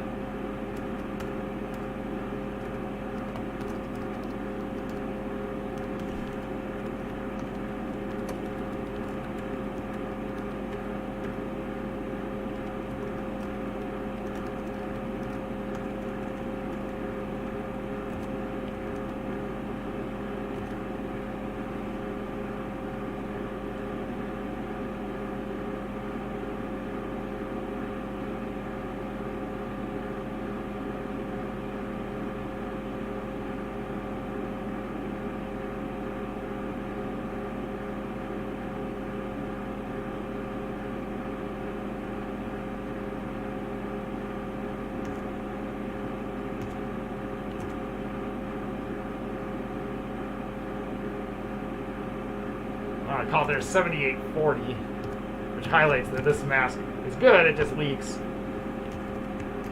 because it doesn't fit my face very well. This is the problem with bifolds, is that there's no adjustment that I can get to work. So we'll give it 20 seconds. So Chiquita Banana says, I think 95% really, yes. So Chiquita Banana, sorry, I should have been more specific when I was talking about the 95%. So that was both exhalation and inhalation. So if you have one person that's breathing out and getting like 96% capture rate, and then another person in that gets like 89% capture rate, like you multiply those two together, so yeah, you get like 100, like I think it's like 130 something percent reduction in the total viral exposure for we're both wearing good masks. So, you know, yeah, so 13%, 13x reduction. I mean, that's what I'm, you know, or no, 130x. Sorry, this will be 1,300%. So it's like 130x reduction in viral load if both people are wearing good quality masks. Think about that. You could eliminate this virus indoors if everyone wore a good quality mask. But it is what it is. 3.603. So it highlights face fit is everything, and the bifolds don't fit very well because they're very, very, very face specific. So I don't really recommend bifolds if you want lots of protection. So that one got 80% for me. I could feel it leaking, so it's not like it was some shocker that this thing leaked. I could feel it leaking on my face. And like I said earlier, there's a really good paper actually out there that someone had tested where they interviewed the people. They asked them before how well did they think the mask fit. And like 12 out of 14 people that said that the mask fit them well had a 95% or greater filtration efficiency, or basically a fit factor of 20 or higher, which is actually really good. No one could get to a fit factor of 100 just by feel alone, which I think is based on my own data, collecting this and testing not millions, but a ton of masks. Same thing. Above 95%, I can't detect the leak. I can see it coming on the counter on the CPC, but I certainly cannot detect the leak. So we're gonna hold the face this time. So I'll have to be quiet while I do this because I can't talk while I'm holding it to my face. So here we go.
All right, call it there, 438. So, again, highlights. Media is really, really good. But face fit is everything. I don't know if I'm going to test a whole bunch of these. They just don't fit my face very well.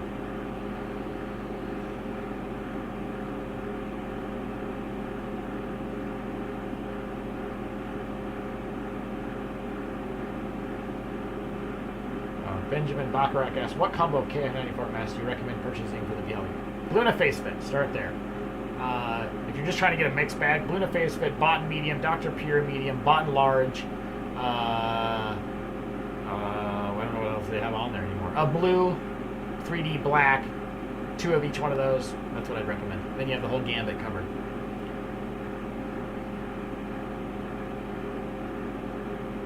By the way, I'm sure you hear this a lot. Thanks for taking time and effort to independently quantify. Oh yeah, I mean, I have no issue doing this work. I would have done this. I mean, I appreciate the thanks. So don't get me wrong there, but I would have done it without the things as well. Like, it just needs to get done.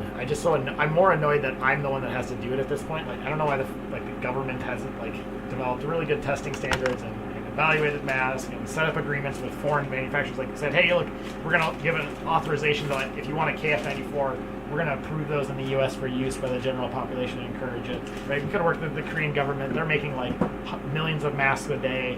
We could have imported them while we waited to get our manufacturing lines up. We could have supported U.S. manufacturers to make trifold style masks. It's just frustrating to me that we could have done a better job. What it is. Okay, let's do so, you know, I really want to, let me see if this medium was actually the same size as this large or not. So, oh no, that was a medium. So I was right. That was a medium. So I have a large too. I tested the large. I guess so. We'll just do the full gamut. Let's just do it. So we're gonna do the Antiqua large, not round face. So regular. Wait. Is that the same mask that I tested here? Oh no, so what the heck am I doing here? I made a mistake. So this one is the round face. Okay, sorry, I have a typo in here. So when I tested the black one, oh wait, I tested a white and a white? No, that can't be right. I tested a white and a black. What is going on with that? So that's what you do at 11 o'clock at night. Don't recommend doing stuff late. Alright, I'm losing my mind here. I'm sorry guys. I tested this black mask, did I not? Did I test a black Antiqua?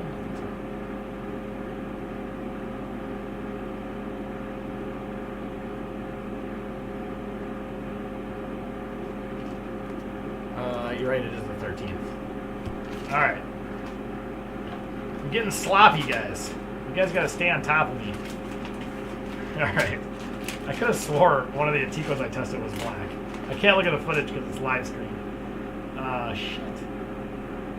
Alright, well... I'll just test... I'll look back at the footage to figure out what that was. I'll do the Antiqua medium. Or the Antiqua large. Round face, non-round face. Okay, so I think this was black. I'm going to put this in here as black. I don't know why I typed white.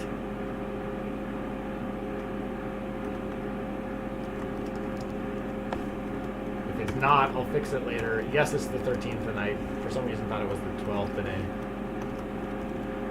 Okay, so now we're going to do... 13,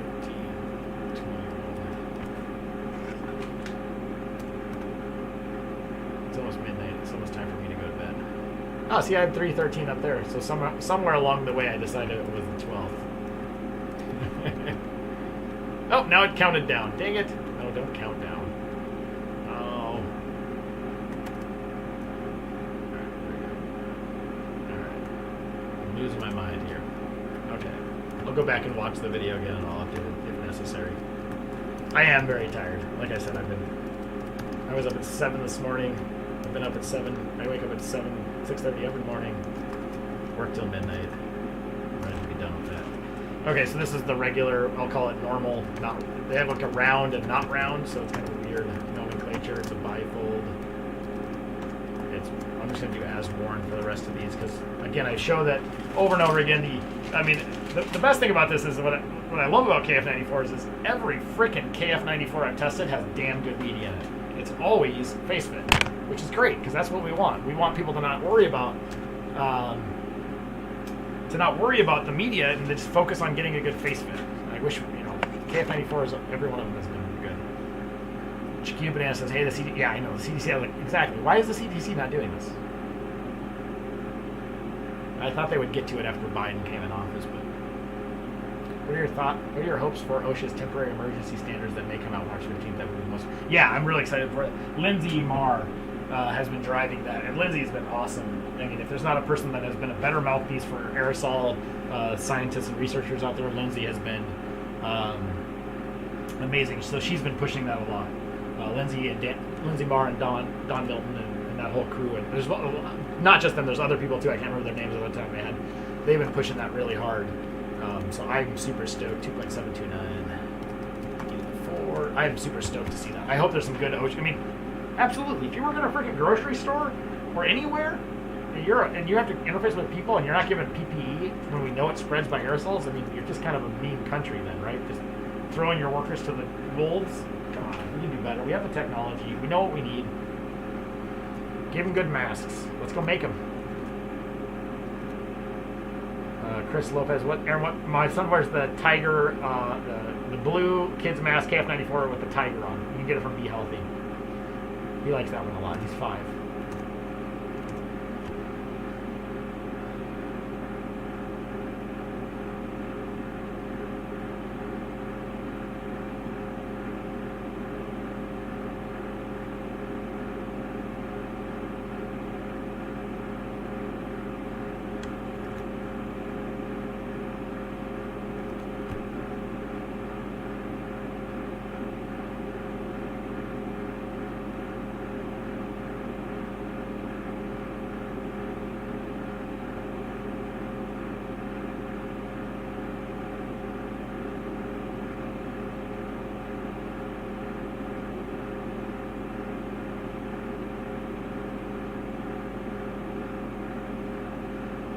Alright, caller 6167. So again, it highlights you just can't get a good face fit on these Antiquas. I better do held to my... Do I need to do held? Yeah.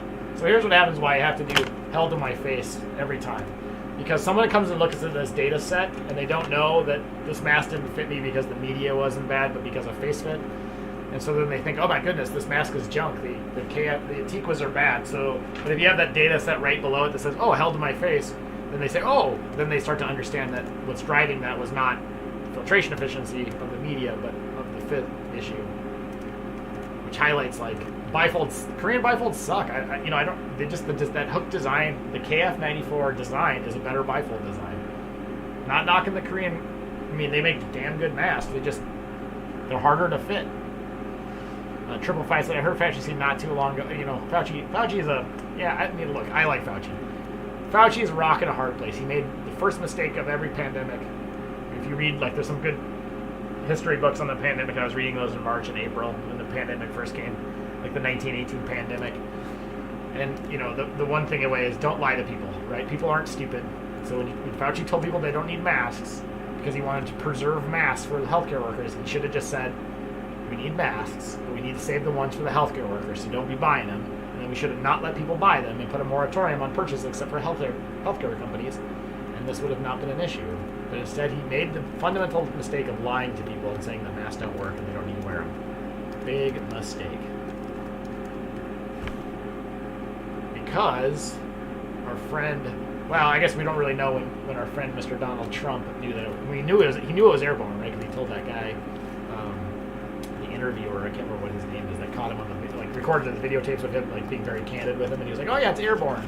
I don't know when that recording was, but Donald Trump knew it was airborne, so that means Fauci knew it was airborne. So that means if you weren't telling people to wear N95 at that point, or working hard to do that, I don't know, man. Kind of lost a little bit of respect in my book. All right, we'll do a hold the face.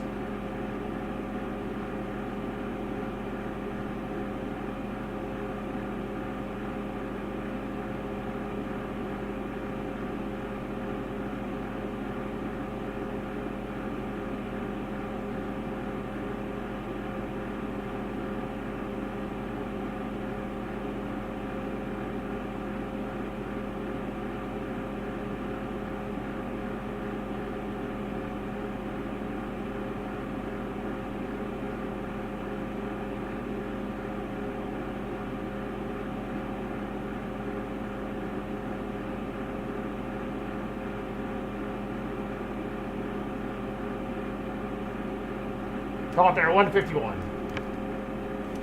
Again, great media. Only works if it fits your face.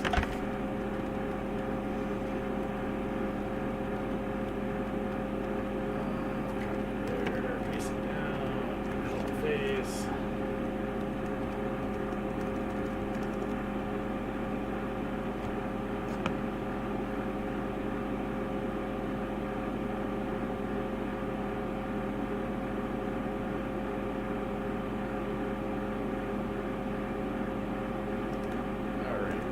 Concentration stabilized, so 2.5, on the exit. So again, another amazingly behaved KF94, but bifolds don't fit. Oh, 2.512 e to the 4.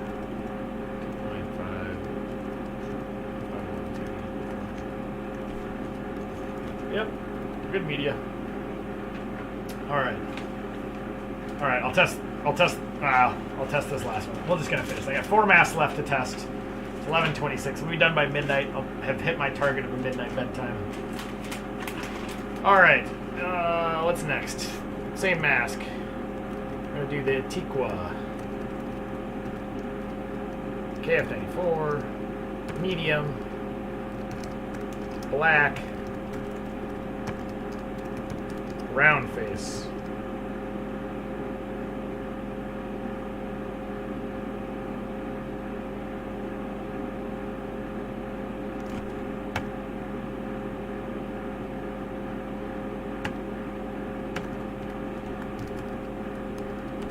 Another bifold. I also hate that Atiqua has so many freaking versions. Round, normal, small, medium, large. 6 different sizes of these masks. Which I'm guessing is because the only way to make them pass KF94 is to offer all those different sizes because they keep failing they probably fail the internal leakage test. We're going to have to kick the aerosol generator on here in a second here. So we'll just do as worn, black, ear loop. 2.382. On the mask. Oh, this one actually probably fits me better. This one will do better. I can tell it doesn't leak as bad.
Out there, 4.320. All right, so I saw a question. Someone has some ill wools that they were like, I don't know how to tell if they're fake. Well, one, buy from known good sources. Collect, Be Healthy, Everyday Beauty Lab. I violated them. They're importing straight from South Korea. But for the person that asked if they had that fake ill wools, go to that link. That's the data set that I'm working in now. Find an ill wool that matches yours, so either the ill wool KF94 or KF80. Go to the far right. There is sourcing, but more importantly, on the very last column is high resolution, high magnification pictures of the mask. So like really clear pictures of the mask and the packaging. Compare yours to my data. That'll tell you what, if they look different and they don't match, then they may be fake. All right. So hopefully that answered your question on how to find a fake mask. All right, let's see what else we got. Fake ULs. I'm going to be a healthcare worker. I just got fit tested recently with a 3M9502 Aurora, 3M9320 Gold mask. I feel pretty good about the fit after watching your video and data. Oh yeah, well if you've been fit tested, you know you're good. What kind of fit test? Quantitative or qualitative? Did they put a port account, or did you, or did they spray the Bittrex spray at you in the hood? All right, so 81.7 on that. Let's do it one last time. We'll do held to face just because I have this nice consistent data set. So let's just do it. And then everyone in the world will be happy that they'll see that the Atiquas are good if you can get a good seal, but I'm telling you right now, large and medium do not seal very well in my face. So either my face is not a great choice for this, possibly. Oh shoot, I forgot to get the background. Sorry, I gotta get the background measurement. 20 seconds I gotta wait now. Or I don't think the Korean bifold design is very good. 555 says daylight saving. Oh yeah, it's shit. That's right, daylight saving. So I'm gonna lose an hour of sleep tomorrow. Yeah, great. I'll be cranky tomorrow. Shikita, maybe the U.S. government can contract with Korea for 10 billion kids. I mean, yeah, it could have. I mean, well, I don't. I mean, it's too late now. It's too late now.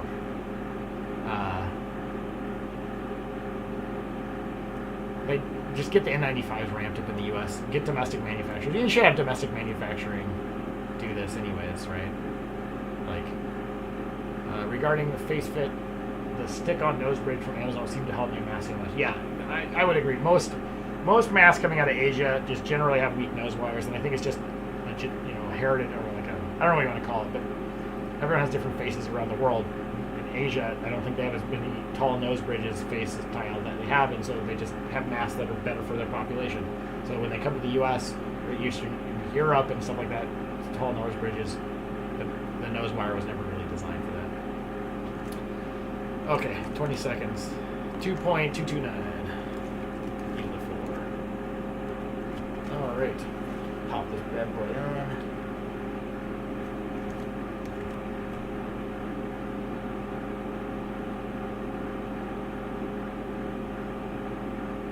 You know what? I can feel it leaking right here, right out of the bottom of the mask. I've got to do a held to face on this one, so here we go. Let me get the screen up there.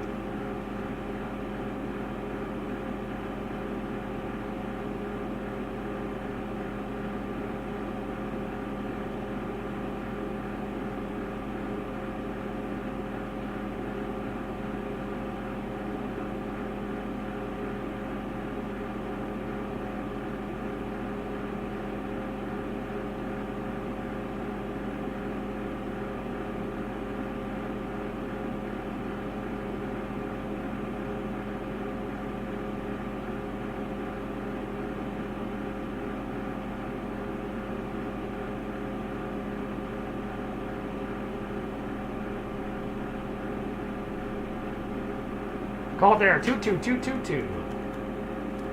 Good number. All right, pop that off. We got 4 masks left in 30 minutes. We can do it. Let's answer some questions. Wait, we got 20 seconds. Let's see if I can. I never actually ever answer in 20 seconds. I don't know why I say I'm going to do that, but Black Luna face fit might be a better choice for Ben Baccarat. Yeah, I'm not sure what the question. But just as Aaron said in the past, no way to ensure that you have a good fit without the mask until you try one on and test it. Yeah. Gotta wait till you test it. Just make sure you don't have any facial hair unless the facial hair is completely inside the mask.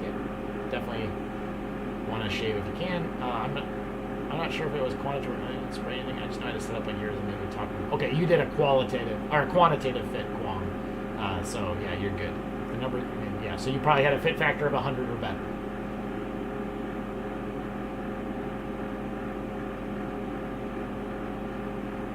for some reason I still didn't feel right about it, even though I fit tested. I mean, that's the beauty. I mean, that's the beauty of a quantitative fit, right? The numbers are the numbers. 2.179. I gotta turn the generator back on. 2.179 even to 4. So now the question is, you might have felt like the mask maybe wasn't comfortable on your face. Like it wasn't, like sometimes you have a mask and it just doesn't feel good on your face. You can get the feeling that it's not filtering well. But again, that's why we should, that's why healthcare workers and everyone has to get fit tested for that exact reason.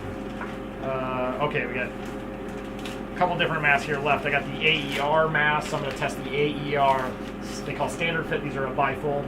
And they have the AER Pro. And the AER Pro, we'll start with that one, is again the Korea KMEOL second class. So this is not a KF94 rated mask. It's their industrial mask standard.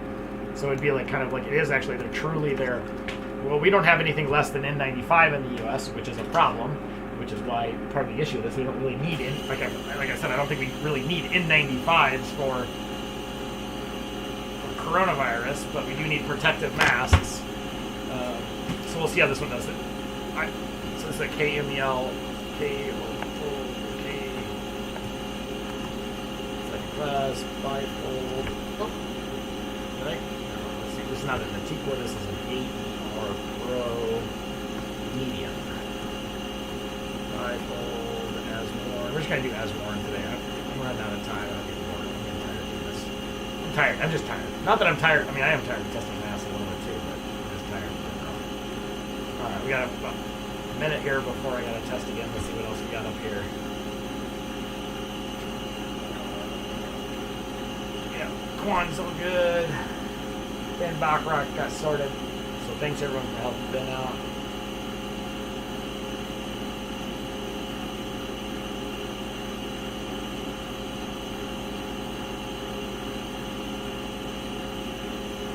I mean, so yeah, that's a good point. So Todd had pointed out, like, what I'm doing is kind of like the port count. The difference is like the quantitative port count system uses classified particles, so they're using 40 to 60 nanometer singly charged, which gives them really high filtration value. So they measure mass leakage.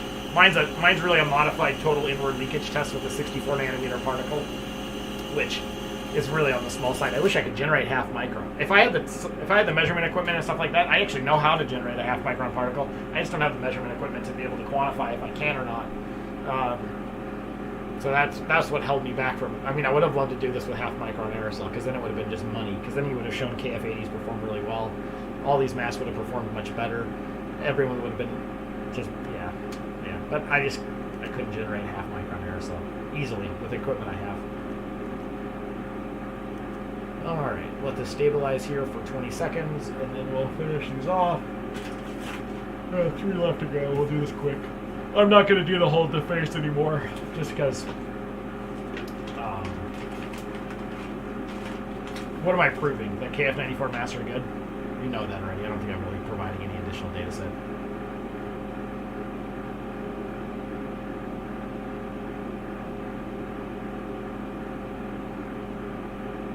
Alright, we'll call it there. It looks like a stabilize 3.876.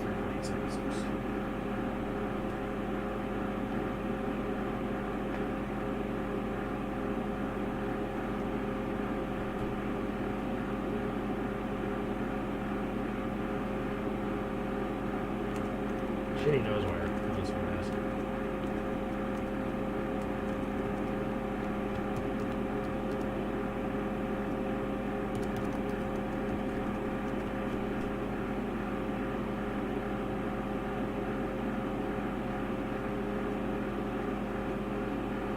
Yeah, this mask is too small for me.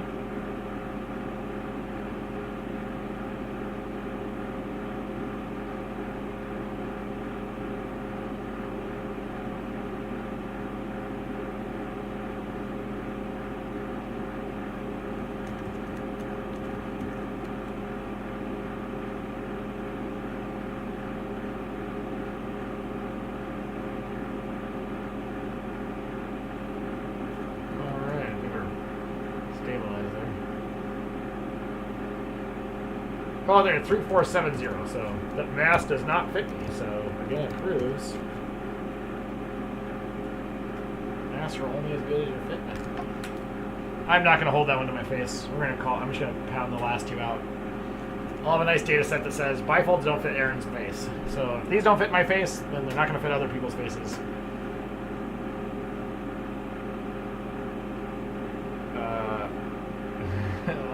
Let's see. Someone's back. Richard Gordon back. Aaron, are you over 6 feet tall? I am exactly 6 feet tall. According to my wife, though, I'm only 5'9" and 3/4. So she not 5'11" and 3/4. So she likes to say I'm 5'11", but I round up to 6.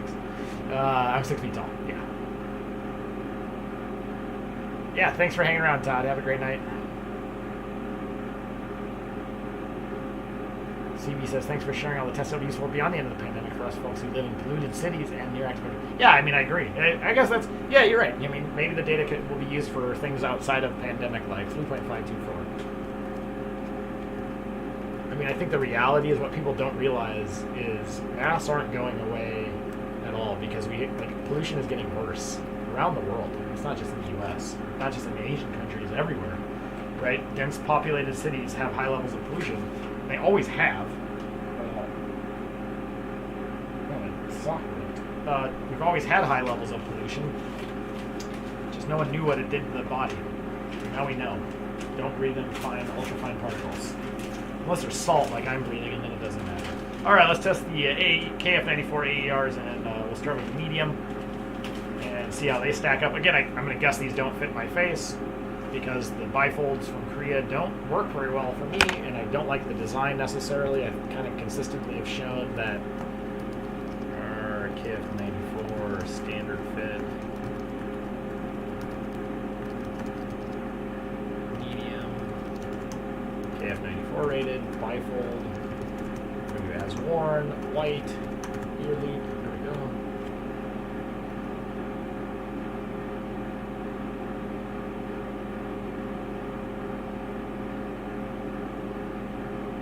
Rounding up. Yeah, thanks, Richard. I'm glad I know it's okay to round up to 6 feet. Yeah, also good for forest fires. Yeah, for sure. Forest fire. I hope more people wear a mask. As a person in the aerosol field, I wear a mask for a lot of things that people used to think I was funny for wearing a mask. I would always wear like an N95 to mow my lawn sometimes, but mostly that's because I wouldn't get tons of allergies after mowing my lawn, and my eyes wouldn't, back of my throat wouldn't get scratched. You keep all that dust and stuff out of your lungs. So,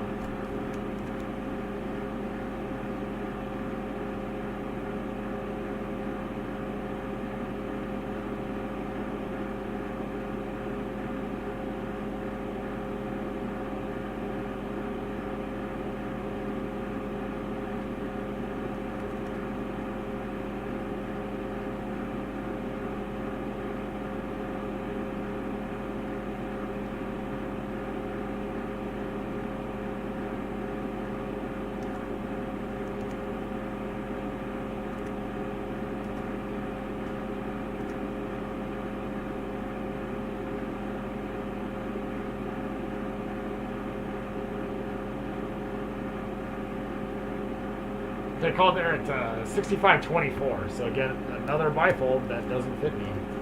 Not really that exciting. 6524. All right. Yeah, the bifolds suck. No offense to my Korean friends. I love KF94 masks, but bifolds don't work for me, and I don't think they can work for a lot of people. All you have to do to fix a bifold mask, see how they have this hook design? Just taper it. Just make that design, taper it this way. Don't hook it.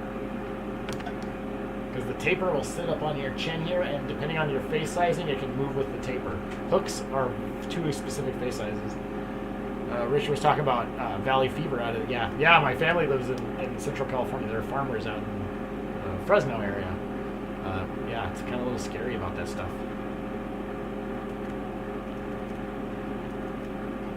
They're wearing masks now, I think. At least I sent them a bunch. They all emailed me asking for some, so I hope they're wearing them. Except for you, Uncle John, if any of my family members on it. I don't think Uncle John was wearing masks. Hopefully he is now. I'll see him this summer. I'll harass him this summer.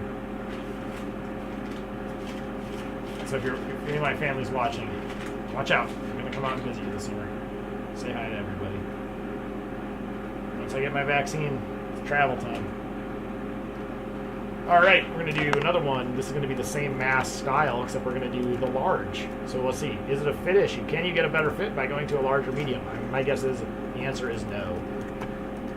I really am not. I'm not sure how these bifolds pass the FFP2 or the total internal leakage test. I really don't, because I can never get a face seal. Maybe I'm just one. Maybe it's just my face.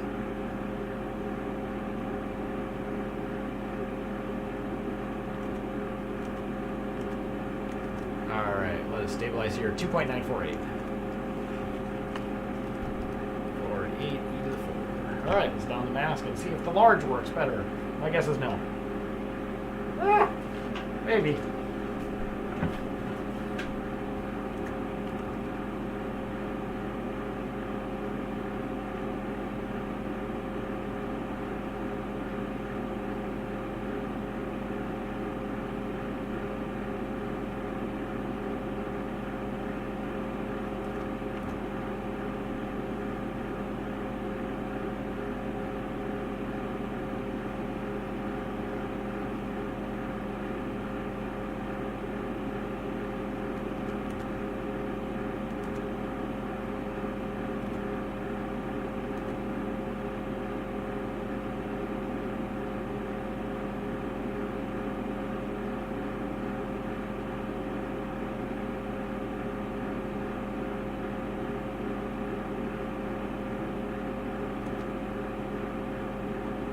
Call it there, 4340.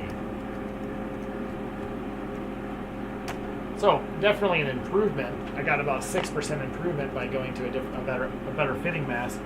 But you know, I don't know.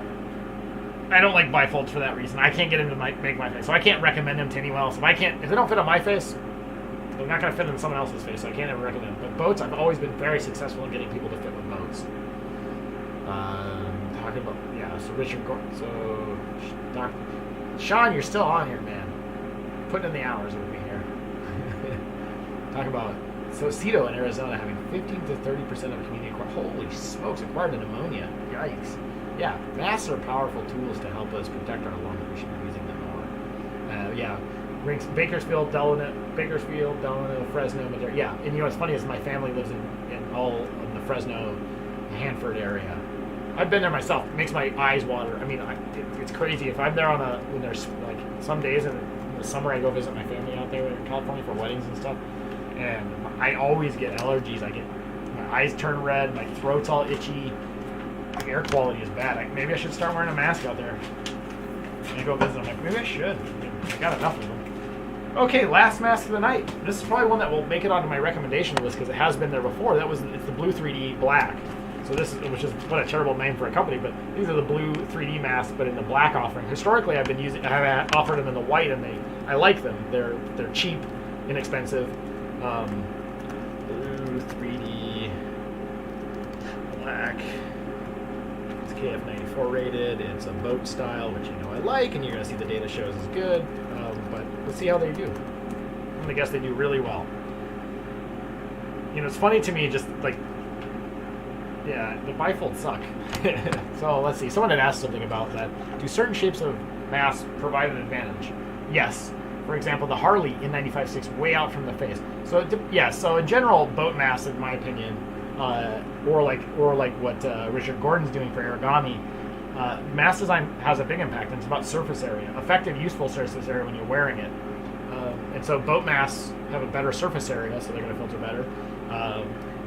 KN style masks, yeah, they're not terrible, but in general, mask shape has an impact. The cup's pretty good too. Cup has limited surface area as well, but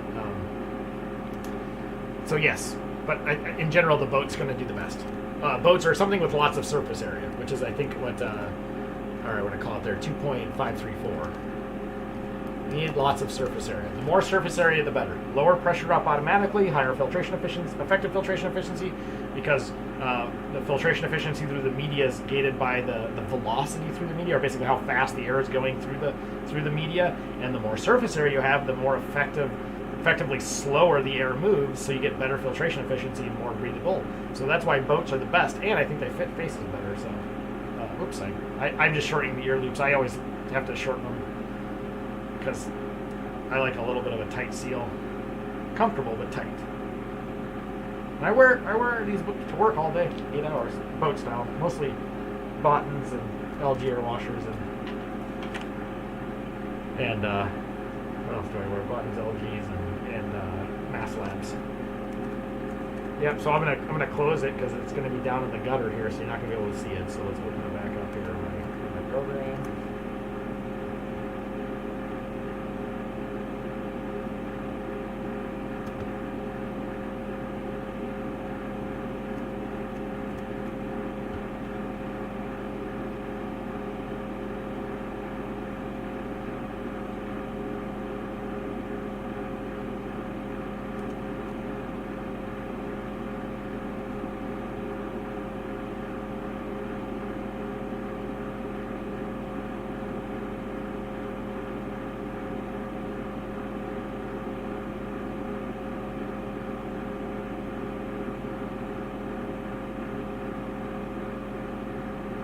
I call it a 67.41. So if you want to know how it works, really damn well. That's like 99+%, 99.7. So again, it highlights like boats. I mean, maybe it's just my face. I'm never going to say that it's not the case, but every time I put on a boat mask, they work wonderfully. All right, I'm going to go in 10 minutes here. So if you have questions, throw them up. I'll answer them over the next 10 minutes as fast as I can.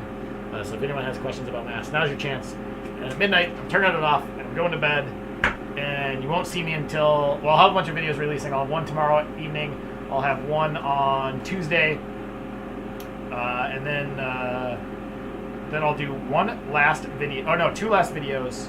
And then I will be done with mask videos. So I'll have one live stream and one more.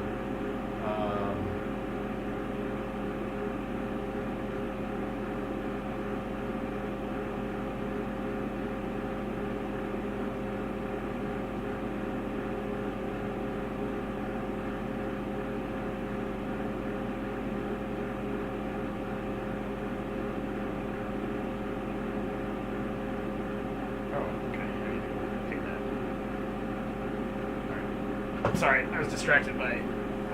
I'm ordering some masks, some more masks, just to test them out, which will be in the last video.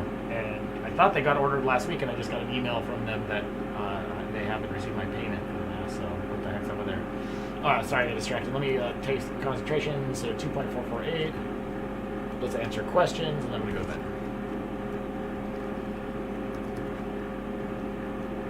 That's fine. Okay, here we go. I asked your height question because you look like you're right at the edge of an origami, large and extra large. So I measured my face, and I got this dimension here is 4 1/2 inches. So I think you had between 4 and 5 for a large. This I can't remember this. There's a term for this distance measure, Richard. I don't remember what it was called, but I was 4 1/2 inches. So Jay Wintel, where can we buy KF80s? Be Healthy USA has them. They're hard to find. Not a lot of people are importing KF80s. They mostly imported KF94s, which is fine because it's better to err on the side of more protection than less. Like, not a big deal. But you can get them on Be Healthy USA. Those were the blue KF80 that I got, but they're hard to find. Otherwise, you have to order them from J Market, which is like or G Market, sorry, which is the Korean eBay. That's another option. But then it's Korean eBay, so you never kind of know. Distance from base of nasal bone to chin. Yeah, so I measured that 4 1/2 inches. I think I was right in the middle of your large. I think your large was 4 inches to 5 inches, and I sat right in the middle.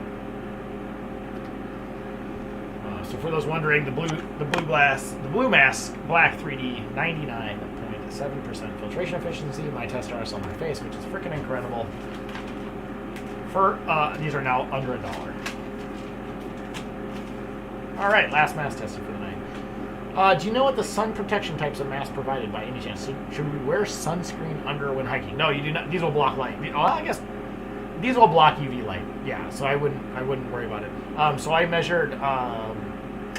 I can't remember the exact number on the number. I was on a little bit on the higher end of the large that you list on that number. I can't remember what this one was. I was a little bit on the higher end of the large, but it was still within the range. So. I mean, if you want to send an extra large, that's fine, Richard. It's up to you. I know those things are spinny to make, so I don't want you to waste a bunch of money shipping a bunch of masks that you can only wear. And once I put them on, they're mine, right? I'm not going to let anyone swear them. So it's up to you. I mean, I can always make it work, right? So if I think it doesn't fit me, I tell people that, hey, this mask didn't fit me, but I held it to my face to get a better seal. Here's the pressure drop. Here's the filtration efficiency, and it helps people size too. I'm excited to try them out. I think it'd be cool. I like the concept. Plus, I like the idea that you can sanitize them. I mean, they're a little spendy, so that helps a lot getting long usability out of them. When you go back to bike videos, can you do gear reviews too? Much better watching than the bum of the guy in front of you. Yeah. CB. Yeah, yeah. Well, you gotta understand, the bike videos were just me documenting a race. I would just do that. I always had a camera on there because I like to watch the video and see where I made mistakes, where could I do better, when did I make a mistake. And people would always like, oh, you have a camera, when are you going to publish the video so I can watch, see how you pass me or whatever. And I'm like, oh, I'll just put it on YouTube. And then people could watch the race, and when I pass them, or if they passed me, they could kind of see where they were doing better. So it's kind of just something, a service I provide to my fellow racers to let them give idea, like, how do they stack up against me? How do I take turns? How do they take turns? Where do I make mistakes? Where do they make mistakes? And it's kind of fun. That's actually great because my lips always get sunburned. Great question. Yeah, I think Richard Gore says you can micro adjust. Okay. Yeah, Chuck. Yeah, I'll have a restful night. 5 minutes, guys. Any more questions? Yeah, have a good night, man. And when I come out to visit Sunny, I want to say hi to you, Chuck. I want to come say hi to, or if you're ever in Minneapolis, come say hi to me. I think your son's out here, so let me know. We'll have a beer together. What distance do you bike? It depends. Pre-pandemic, I would do, 100 miles is not a big deal. Do a lot of gravel races. Post-pandemic, I really have not ridden that much I rode a lot this summer until I started testing masks, and I literally have not. I used to ride 3 to 4 times a week. Probably in the week I do 150 miles, and now I ride maybe once every 2 weeks because I just spend all my free time testing masks. That's why I'm kind of. I need to. That's why I want to get done doing it. Biking is my meditation, so I need to get back to doing it just to be a happy dude. So that's why I got to turn this down. Yes, yeah, I am on LinkedIn, so you can. If you search, you'll find out where I work.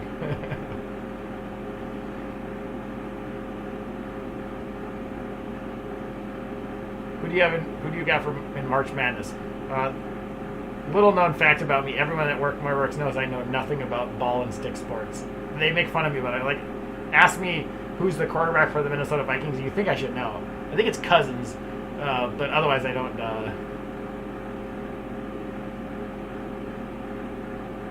Yeah, otherwise I don't watch a lot of football. So Richard figured out where I work, which is fine. It's not a secret, so I don't really care if he publishes it. So no worries, Rich. Yeah, I work at Seagate, and yeah, we have a ton of great equipment there. It's pretty incredible the stuff we have. My wife just left Seagate to be Aerosol 99 CEO of 27. Oh, well then if she worked on the Hammer team, so she's Longmont, so she's probably, if she was on the Hammer team, was she a core team member? You should send me an email with her name. I bet you I know who she is, especially if she's been in there for 27 years. I work on the tick side, the tick interconnect process. So she probably knows me, or at least has heard my name, because we work a lot with the Longmont team, core team. What does your son think of you spending hours in the bathroom? So what's funny is my son tells everyone what I do for a job is I test masks. Because he sees me doing that. He doesn't know what I do at my day job, right? During my normal hours. So he always tells everyone, my daddy tests masks. My dad tests masks. At daycare, that's what my job is, to all of my teachers at the daycare. Now the daycare knows because I gave them a bunch of masks and I set up my daycare with all protective masks, so they know what I do. But yeah, that's what he tells everyone that I do. So I'm fine with that. I test masks for a living, I guess, according to him. Sean says, well, I didn't watch the whole video. I've been prepping for our board meeting tomorrow. Oh, awesome. Thank you for doing what you do. Keep in touch. Yeah. So Sean, hopefully you saw the data. My recommendation is the United States masks are good. Not very breathable, I can tell you that right now, but still highly protective. The KN95s that you have are pretty marginal. Still would be protective against the half micron and COVID stuff. So they're not zero, or they're not really crappy, but they're not really amazing either. So if you need some, shoot me a message. I can probably connect you with Bill at Bonafide. He'll hook you up with some. We can help get you some more masks for your as a donation. So email me, and you have my email, Sean. So just shoot me an email and we can kind of work something out for you. Triple Five, being a YouTuber is better than some engineering job at a big company. No, I mean, no, I don't like being a star. I don't like having, like, this isn't my thing. I'm just glad that people are excited about masks.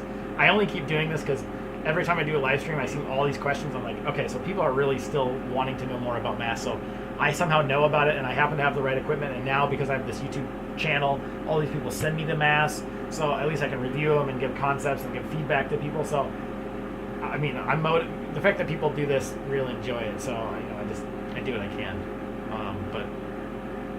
But I want to go back to being just an engineer and talking about just super nerdy stuff. Seagate has great benefits. Yeah, Seagate's a good company. I like working at Seagate. Really cool people, cool technology. Yeah. So if anyone's ever looking for a job, you can come work at Seagate. It's a good place. Hard drives are cool. All right, 1 minute. Anyone have any questions? Then I'm going to go to bed. We'll see who's got the last question. They can sneak it. And this is always delayed by like 30 seconds, so I'll give you 1 minute and 30 seconds.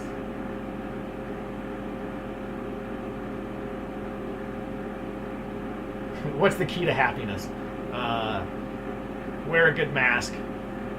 And make sure that you do unto others as you want them to do to you. So, just be a good person. Follow the golden rule. That's the key. If you do that, you'll be happy. All right. Well, thank you everyone for hanging around tonight. I'm going to call it there. As usual, there'll be a review video for all these masks. That will be my second to the last video. I'll have one after that, and then we're done. If you have any suggestions, throw it in a comment. Let me know what you want to test. I don't know what there's even left to test. Honestly, I mean, there's a bunch of N95s, but I'm not going to test N95s because N95s, there's just, when N95s opened up to be available, there's just so many N95s. I mean, you got a ton of options for Moldex of different sizes. You got 3M options. You got Honeywell. You have all these startup companies. You have Kimberly-Clark making the dump bill. I mean, there's just so many. I'm never going to test them all. I'm not worried about fakes with N95, so then it just comes down to, do you like the N95 or not? You don't have to worry about fakes. So we're almost done. I mean, I've tested all the international masks that you can imagine. So, all right, I'm going to call it there. Thank you, everyone. Thanks for being mask nerds. We'll get through this together. Wear a good mask, and vaccines will be coming soon. Unless you're in Europe, and then I guess you have to wait a little longer. But hopefully we start exporting soon. All right, thank you, everybody.